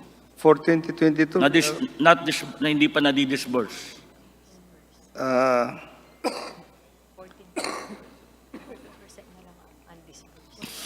ang pan na lang po namin dito is almost the entire allocation, budgetary allocation for 2023 is already 97.3% obligated, Your Honor. How much ang natitirang money? 41.6 billion? Yes, Your Honor. Okay, 41.6 billion ang hindi po na unused budget for the year 2022, Mr. Chairman. Pero tayo pong mga congressman, minsan humingi tayo ng budget proposal sa kanila dahil ito po ay nagagaling ang mga listing sa ating mga constituent, pero hanggang ngayon minsan ay hindi po tayo napagbibigyan, at ang mas lungkot po doon, hindi man lang tayo sinasabihan ng yes or no by on record.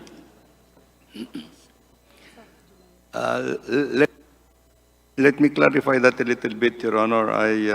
For 2022, the unobligated balance as of July 31, Your Honor, the unobligated balance as of July is 18.1 billion pesos na lang po yung hindi unobligated, no? But we have until the end of the year actually to obligate and disperse the 18.1 billion. Year 2022 po yun, Mr. Chairman. Yes, Your Honor. So I guess we have some time. That was July, and I'm sure that many of these have also been obligated already at this point in time, Your Honor. Thank you. Mr. Chairman, how much is the procurement capacity of the District Engineering Office of the DPWH na pwede magpabidding? Your Honor, when I assumed the office in the department last year, I have increased the authorities of the district engineering offices with the intent that we want to expedite implementation of the projects because to increase the absorptive capacity of the department. So I have increased actually the level of authority of the district engineering offices from 50 million to 150 million pesos, Your Honor. And for the regional offices, of course, from 150 to 300 million pesos, Your Honor. From 300 to 400 million, I'm corrected, yes, Your Honor. Thank you, Mr. Secretary. May I ask, Mr. Chairman, may I ask if nandito po yung Region 5, Regional Director nyo? Yes, Your Honor. Okay. Mr. Chairman, tinanong ko po ito because based on this representation, gathered information, there are complaints to the Regional Office of 5 for bidding and implementation, even though the said project were originally itemized in the District Engineering Office for procurement in implementation under the 2023 General Appropriation Act. Kahit yung mga empleyado ng inyong distrito, doon po sa Catanduanes, wala na pong ginagawa, nagre-reklamo na po sila. According to the regional director, it was transferred in order to fast-track the bidding process. However, according to this representation, source ay 25% pa lamang na nabidding for this reason. May this representation request the God Secretary to submit this representation office the following document: status of project implemented by the DPWH Regional Office 5 in the province of Catanduanes for the year 2023. Status of project implemented by the Catanduanes District Engineering Office for 2023. Request the DPWH Regional Office 5 for the performance rating of the or disbursement rate of all district engineering offices in Region 5 from year 2019 up to present. Request the DPWH Central Office of the performance rating for the disbursement rate of all DPWH regional offices from 2019 up to the present para ma-check natin kung ano ba ang performance ng Region 5. Thank you very much, Mr. Chairman. Thank you. May Well noted, Your Honor. We will Yes, we request the department to provide the requested documents. Now we go back to the minority. We now recognize Representative Raul Manuel from the minority. Thank you, Mr. Chair. Mr. Chair, may tanong ako tungkol sa notorious na Ungka flyover sa Iloilo.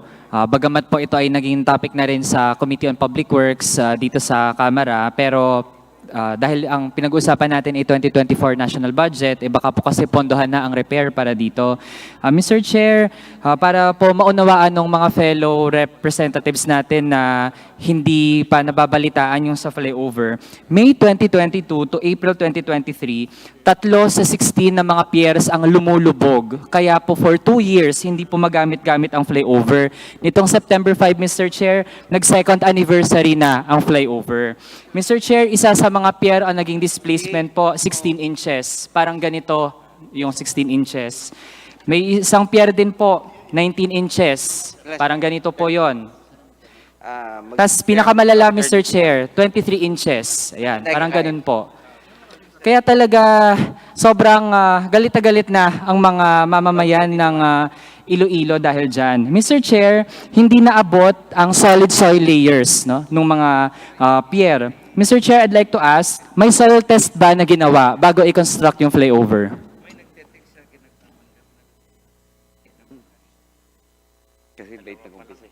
Yes, well, according to the records, Your Honor, there were tests actually that were conducted prior to the implementation of the project, Your Honor.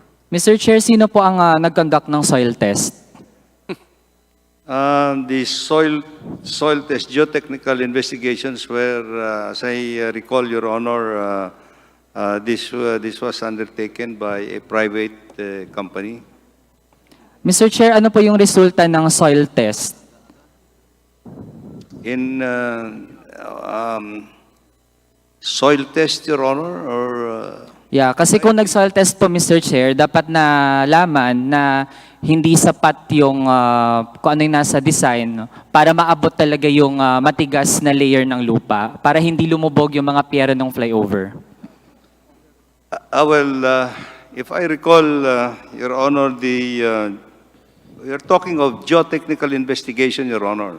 Geotechnical investigation to determine the layers underneath.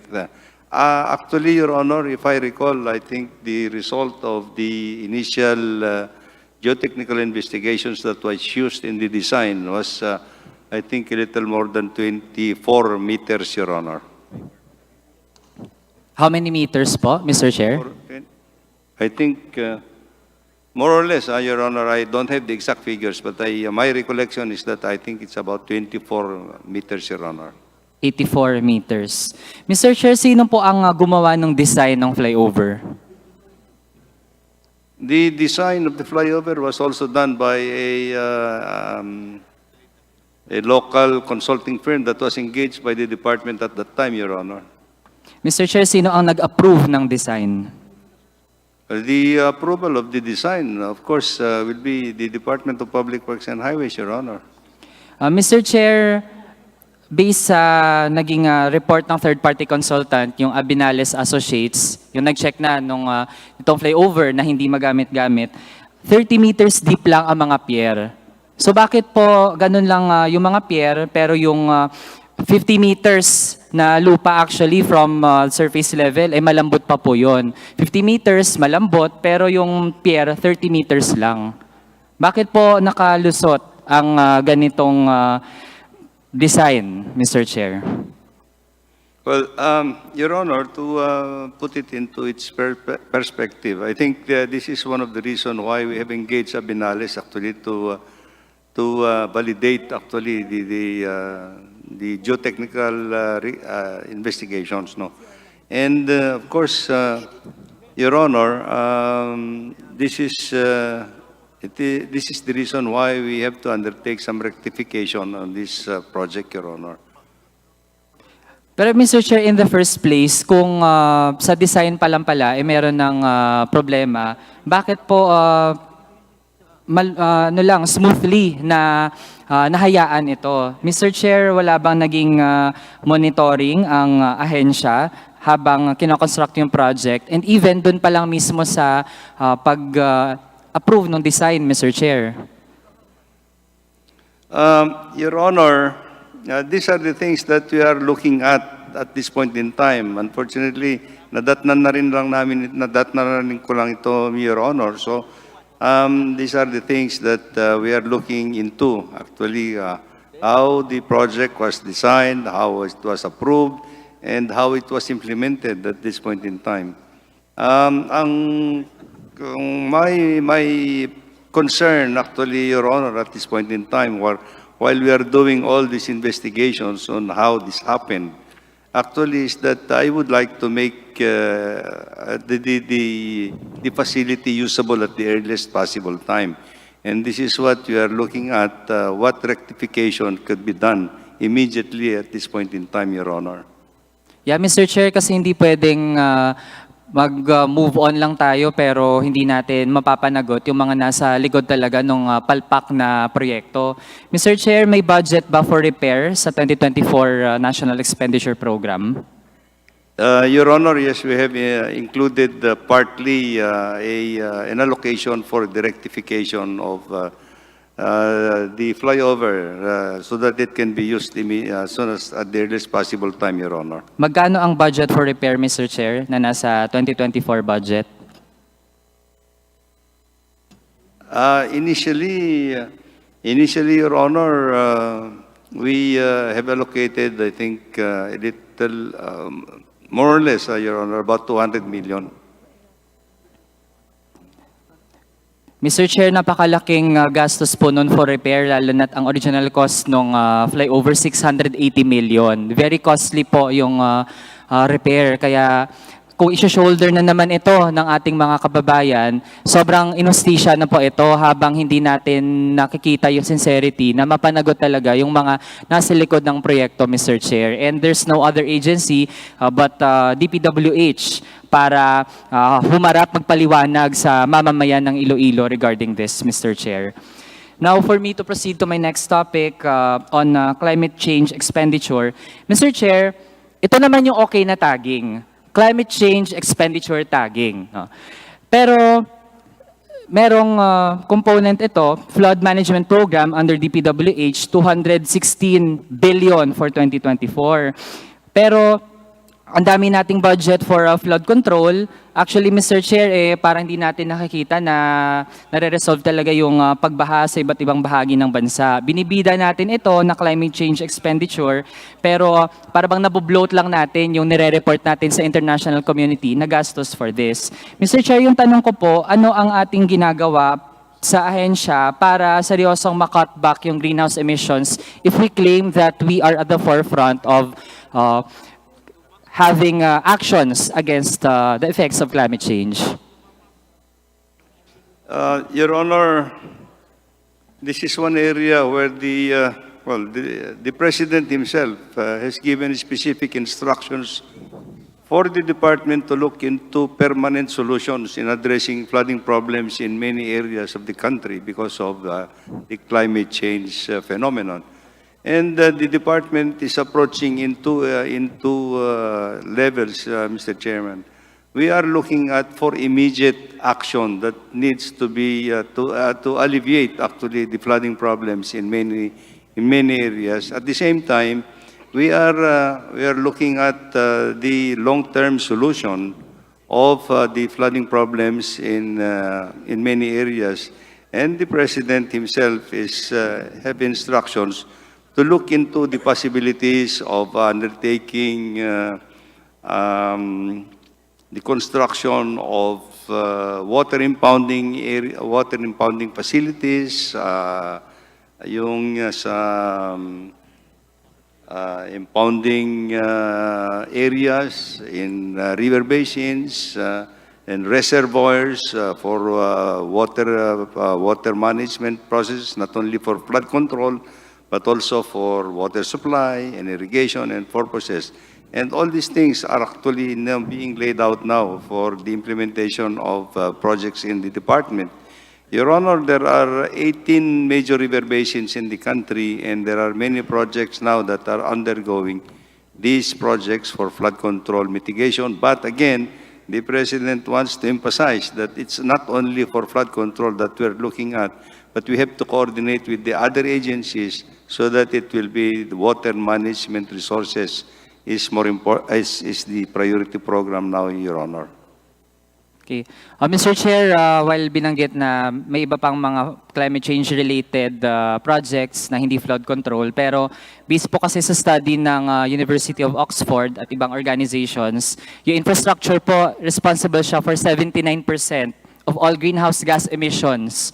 Kaya po, Mr. Chair, sa international level, ganito na po yung observation. Kaya dapat mas ma-rationalize natin yung ating climate change expenditure, pati sa infra. For me to wind up, Mr. Chair, tingin natin sobrang laki ng ginagastos natin sa infrastructure. Itong mga big ticket infra projects, dependent din naman sa mga imported na mga materyales, equipment, tsaka mga contractors. Kaya yung stimulus effect nun sa atin, Mr. Chair, ay hindi din naman ganun talaga kalaki. Yung mga sources of imports natin for all these projects to push through ay yung mga sources of imports yun naman talaga yung magiging big winners dito. Kaya Mr. Chair, yung long-term impact ay magiging limitado kung hindi naman ito geared for national industries natin and development of agriculture. With that, I end, Mr. Chair. Thank you. Thank you very much, Representative Raul Manuel. Now, going back to the majority, we recognize Representative Edgar Chato. Thank you very much, Mr. Chair. Good afternoon to our colleagues and the family of DPWH led by Secretary Bonoan.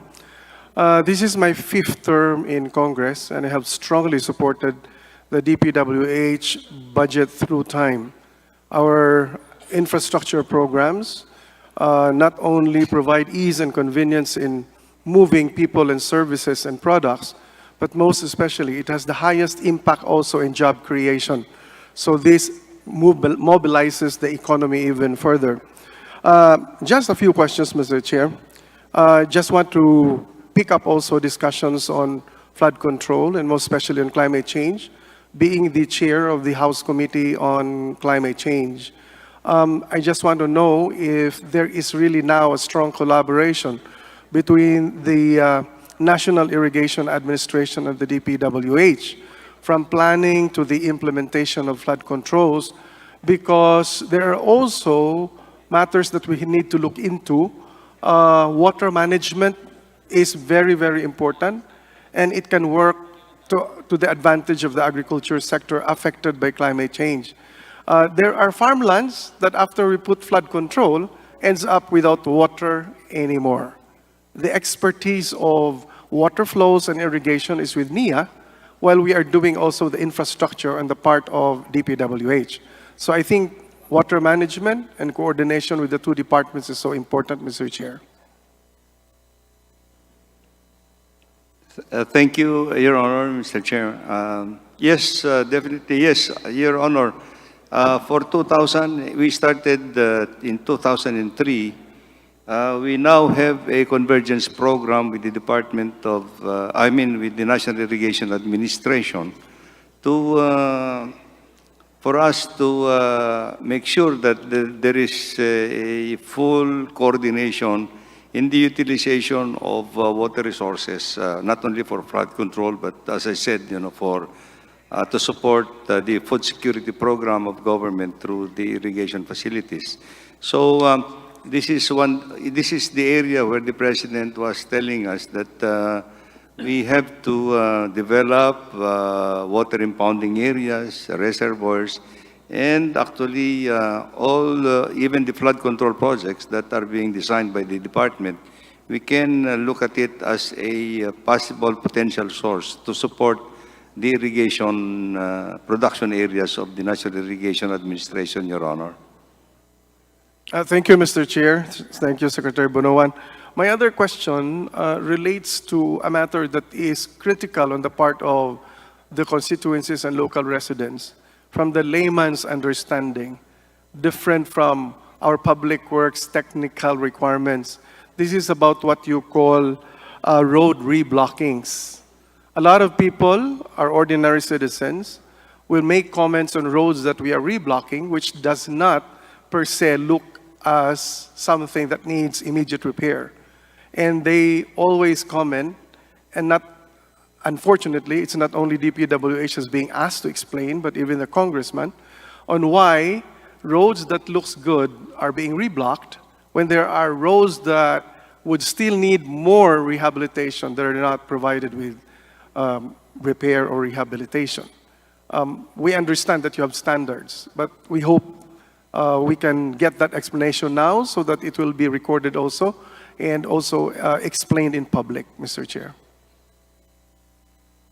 Yes, Your Honor. I think, well, this is a very technical issue, actually, that I want to elaborate a little bit. Reblocking is necessary when there is deterioration that is already predominant in the pavement. And this should undergo actually a technical assessment, whether it is necessary to reblock or not. Otherwise, I would subscribe to the point that if it's not necessary, then we don't have to reblock. There are other means by which we can improve the riding quality or the rideability of the pavement at one point in time through preventive maintenance, as we call it, preventive maintenance. Now, there are areas where it seems to be that the pavement is looking good, but there are due to engineering assessment, it may already be necessary to replace it, because if we are going to wait it until it is deteriorated completely, it will be more costly. We can save the pavement underneath and put a new pavement on top of it. Actually, this is one of the reasons why. Until such time that, if the assessment is that even the base and the sub-base would have been deteriorated, it will be more expensive, Your Honor. But I agree with you that I think it has to undergo an engineering assessment before anything else could have been done, Your Honor. Thank you, Mr. Chair. And that information is very important to be understood by the local residents, especially that most of the reblocking projects are not implemented by the local district engineering, but implemented by higher, either region or national. So the information dissemination is most important, so people will understand the technical side of the reblocking. Mr. Chair, my next question is on nationalization of roads. My fifth term in Congress, I was able to nationalize by law 3 long stretches of road in my province of Bohol, and 1 administrative nationalization as well. With the convergence now in place, I have a concern with a 9-kilometer road only that is still provincial. We have submitted it to quite a number of times already for nationalization. Still, we're not able to get the approval. We have not tried administrative though, we have a question of whether it is still necessary to make it a national road, to expand it, because accidents are happening in this very busy road. It connects from 1st District to traffic in 2nd and 3rd District in the province of Bohol with a university in between.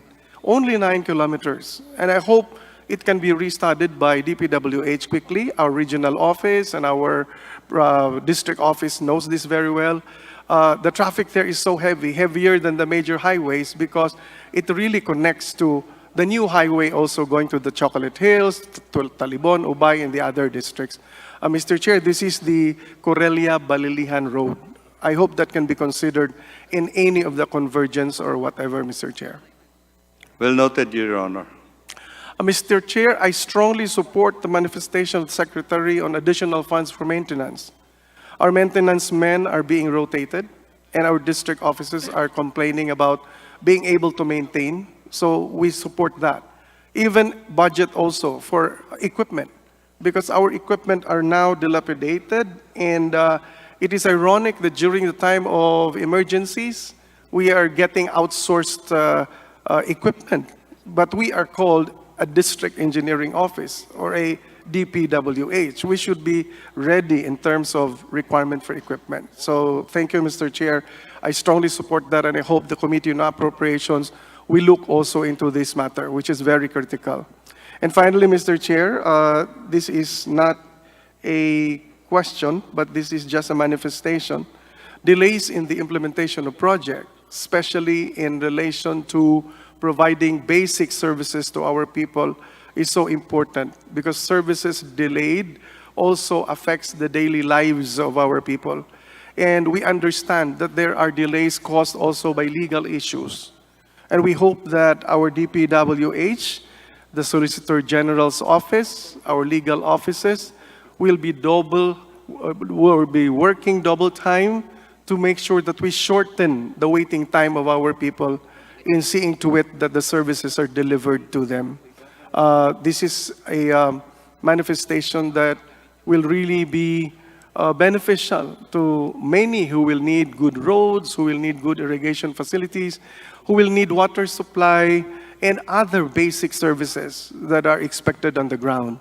I think that's all, Mr. Chair. Thank you very much. And Secretary Bunoan has been a strong partner in the province of Bohol, even at the time when I was serving other positions in government in my 42 years in public service with elected positions.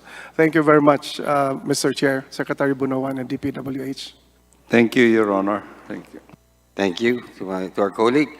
Now, before I recognize the next interpellator, the chair would like to announce that I will be declaring a lunch break from 12:30 to 1 p.m. So, with that, we now recognize Assistant Minority Leader Marisa Magsino. Good afternoon. Thank you so much, Madam Chair. Mr. Chair, to the DPWH family, Secretary Banoan, to our esteemed colleagues, magandang tanghali po. This is regarding the Special Road Fund or the Motor Vehicles Users Charge. The Special Road Fund established po under RA 8794 as amended by RA 11239, naka-earmark po ang revenue nito sa administrasyon ng DPWH at dapat lamang pong gamitin solely for the construction, upgrading, repair, rehabilitation ng mga roads, bridges, road drainage. Separate pa po ito sa regular funding ng DPWH. As of December 31 po, 2022, ang balanse po ay 66,188,936. For 2024, ang projected collection po ay 24,595,974, from which ang corresponding proposed expenditure po for 2024 ay 15,232. Ang surplus po nito ay 9,763,974 na that will accrue to the outstanding balance po to the fund. Ang tanong ko po, Mr. Chair, why are we allocating a very small amount of 15,232 from a huge balance of more than 66 billion, excluding pa po yung projected surplus na 9.7 billion for 2024? Naka-earmark po ang revenue na ito, which means that the money is available, deposited sa special account po in the General Fund of the National Treasury. Hindi ko po maintindihan ang reason behind this practice na ang ating po mga national road networks still need a lot of development and improvement. Don't our motorists who sustain the fund deserve better, Mr. Chair?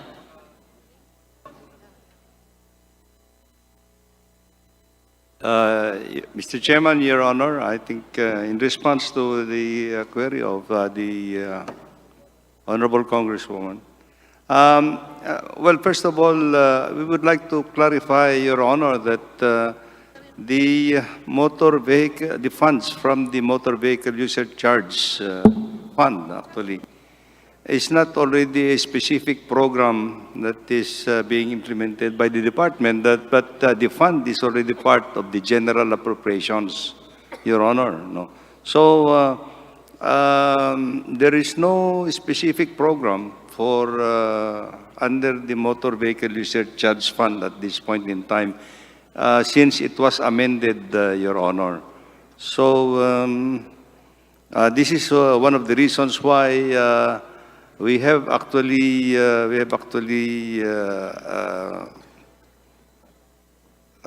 suggested that we have to remand it back to the original intent of the law, that it should be made specific again as a separate program to return it back to road users, actually, Your Honor. And we have proposed a bill for that, actually, Your Honor. Mr. Chair, so kung ganun po, Secretary, siguro it has to be communicated to us kasi this will only be passed kung sakali po meron po manggagaling sa inyong ahensya. And definitely, we will be supporting naman po. Thank you. Mr. Chair, yes po. Moreover po, yung 15,232 allocation ng Special Road Fund for 2024, 10,481,524 is lodged po sa Central Office or yung National Capital Region po. At yung balance farmed out to the regions down to the individual district engineering office all over the country. A review po of the breakdown among the DEO shows that varying amounts of allocation from as high as 155 million to as low as 2.77 million per DEO, such as the 3rd DEO of Batangas, which I'm from Batangas, kaya po alam ko po rito. Why is this huge discrepancy po sa average allocation ng special road fund sa iba't ibang location po ng DEOs in the country, Mr. Chair? Your Honor, I think, again, we have to clarify this a little bit, because the motor vehicle user charge fund is part of the general appropriations. And the amount that has been determined by DBM up to as part of the budget is being attributed, is in only attribution to the activities that are related to motor vehicle user charge fund. So there is no specific allocation under motor vehicle user charge fund, Your Honor. So what we have done is to attribute actually, well, the activities under the Daang Maharlika, the activities under the nautical highways, and other road safety issues that were actually prioritized by the legislative districts, Your Honor. So this is what we have done actually, to attribute only the perceived allocation for 2024, Your Honor. Thank you, Mr. Chair. My next question po is about the road right-of-way, Mr. Chair. For the current year, 2023, DPWH has an allocation of 1,600,000,000 for the payments of right-of-way for various completed projects po. I note that the special provision on the budget of DPWH requires that ROW expenses must be settled first before the commencement of the project. The reason being non-settlement of ROW issues before implementation of the projects will be a major cause of delay and a waste of taxpayers' money. Mr. Chair, I would like to ask, why then is the line item labeled payments of ROW for various completed projects, meaning the projects were commenced prior to the settlement of the ROW expenses in violation of the special provision? Are these for prior years unsettled obligations, or may I be clarified on this, Mr. Chair? Well, Mr. Chairman and Your Honor, implementation of projects, you're right that we have to settle actually the right-of-way acquisition before we start the project. But there are processes involved, actually, Your Honor, for practical intent and purposes, actually because of documentation and the process of the documentation process for being able to pay, actually, the right-of-way takes a little time. And so the process, Your Honor, is, of course, first of all, we cannot start the project if it involves acquisition of right-of-way without the consent, of the landowner or the property owner. So there has to be permit to enter, Your Honor, that we have to obtain first before we implement a project, but not necessarily for the payment, Your Honor, because of the, as I said, the documentation process will take some time.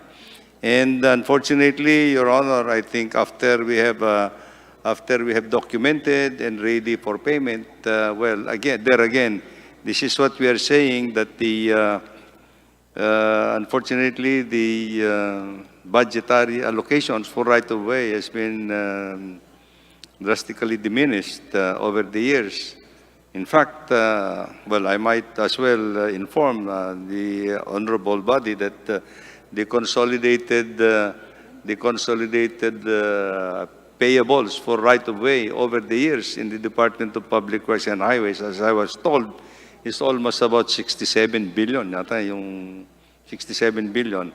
And as you pointed out, Your Honor, in 2023, while we have allocated in our National Expenditure Program 37 billion, only 1.6 billion was released. And but we hope that in 2024 we have again allocated almost the same amount, and hopefully it will be sustained, Your Honor, so we can settle many of our obligations at the time, Your Honor. Mr. Chair, tama po, sinabi po ng Secretary Bonoan ng 2024, ang proposed budget po is 35,126 para sa right-of-way, a gigantic increase from the 2023 budget of only 1.6 billion. Okay. Ngayon po kasi, the reason why I asked this, a lot of our landowners are complaining na gawa daw po yung road, wala naman pong payment. So that is the reason why ang dami pong mga issues sa korte up to this very moment, ang nangyayari, yung mga settlement of issues and cases. I hope that we will be able to settle this, Secretary, because we also have to bear in mind that the national government projects are intended to benefit the people, but private ownership also has the right to adjust compensation in expropriation cases, although they have to be protected and guaranteed by the Constitution and the law also. I surmise po that the enormous increase is due to the new projects po ng DPWH to implement po yung mga right-of-way. So may I ask po yung mga right-of-way projects natin later on para lang po malaman natin kung saan-saan po mapupunta itong 35 billion na ito. It just has to be submitted po sa committee at sa OFW party list. Mr. Chair, Republic Act number 10752 or the Right-of-Way Act provides that the government through the appropriate housing agencies in coordination with concerned LGUs shall establish and develop resettlement sites for informal settlers who have to be removed from the right-of-way sites. The cost of these resettlement sites and the structures and improvements introduced by the informal settlers in the acquired sites shall be covered by the right-of-way payments. 6/2015 po, Mr. Chair, can we be given prominent example of resettlement areas developed by DPWH for informal settlers affected by the implementation of the national government infrastructure projects pursuant to RA 10752. How many families na po ba ang nag-benefit dito, Mr. Chair? Before the Secretary replies, the Chair would like to remind our colleague that her time is up for her to wrap up. Yes, yes, Mr. Chair. Well, Your Honor, I think we'll have to consolidate the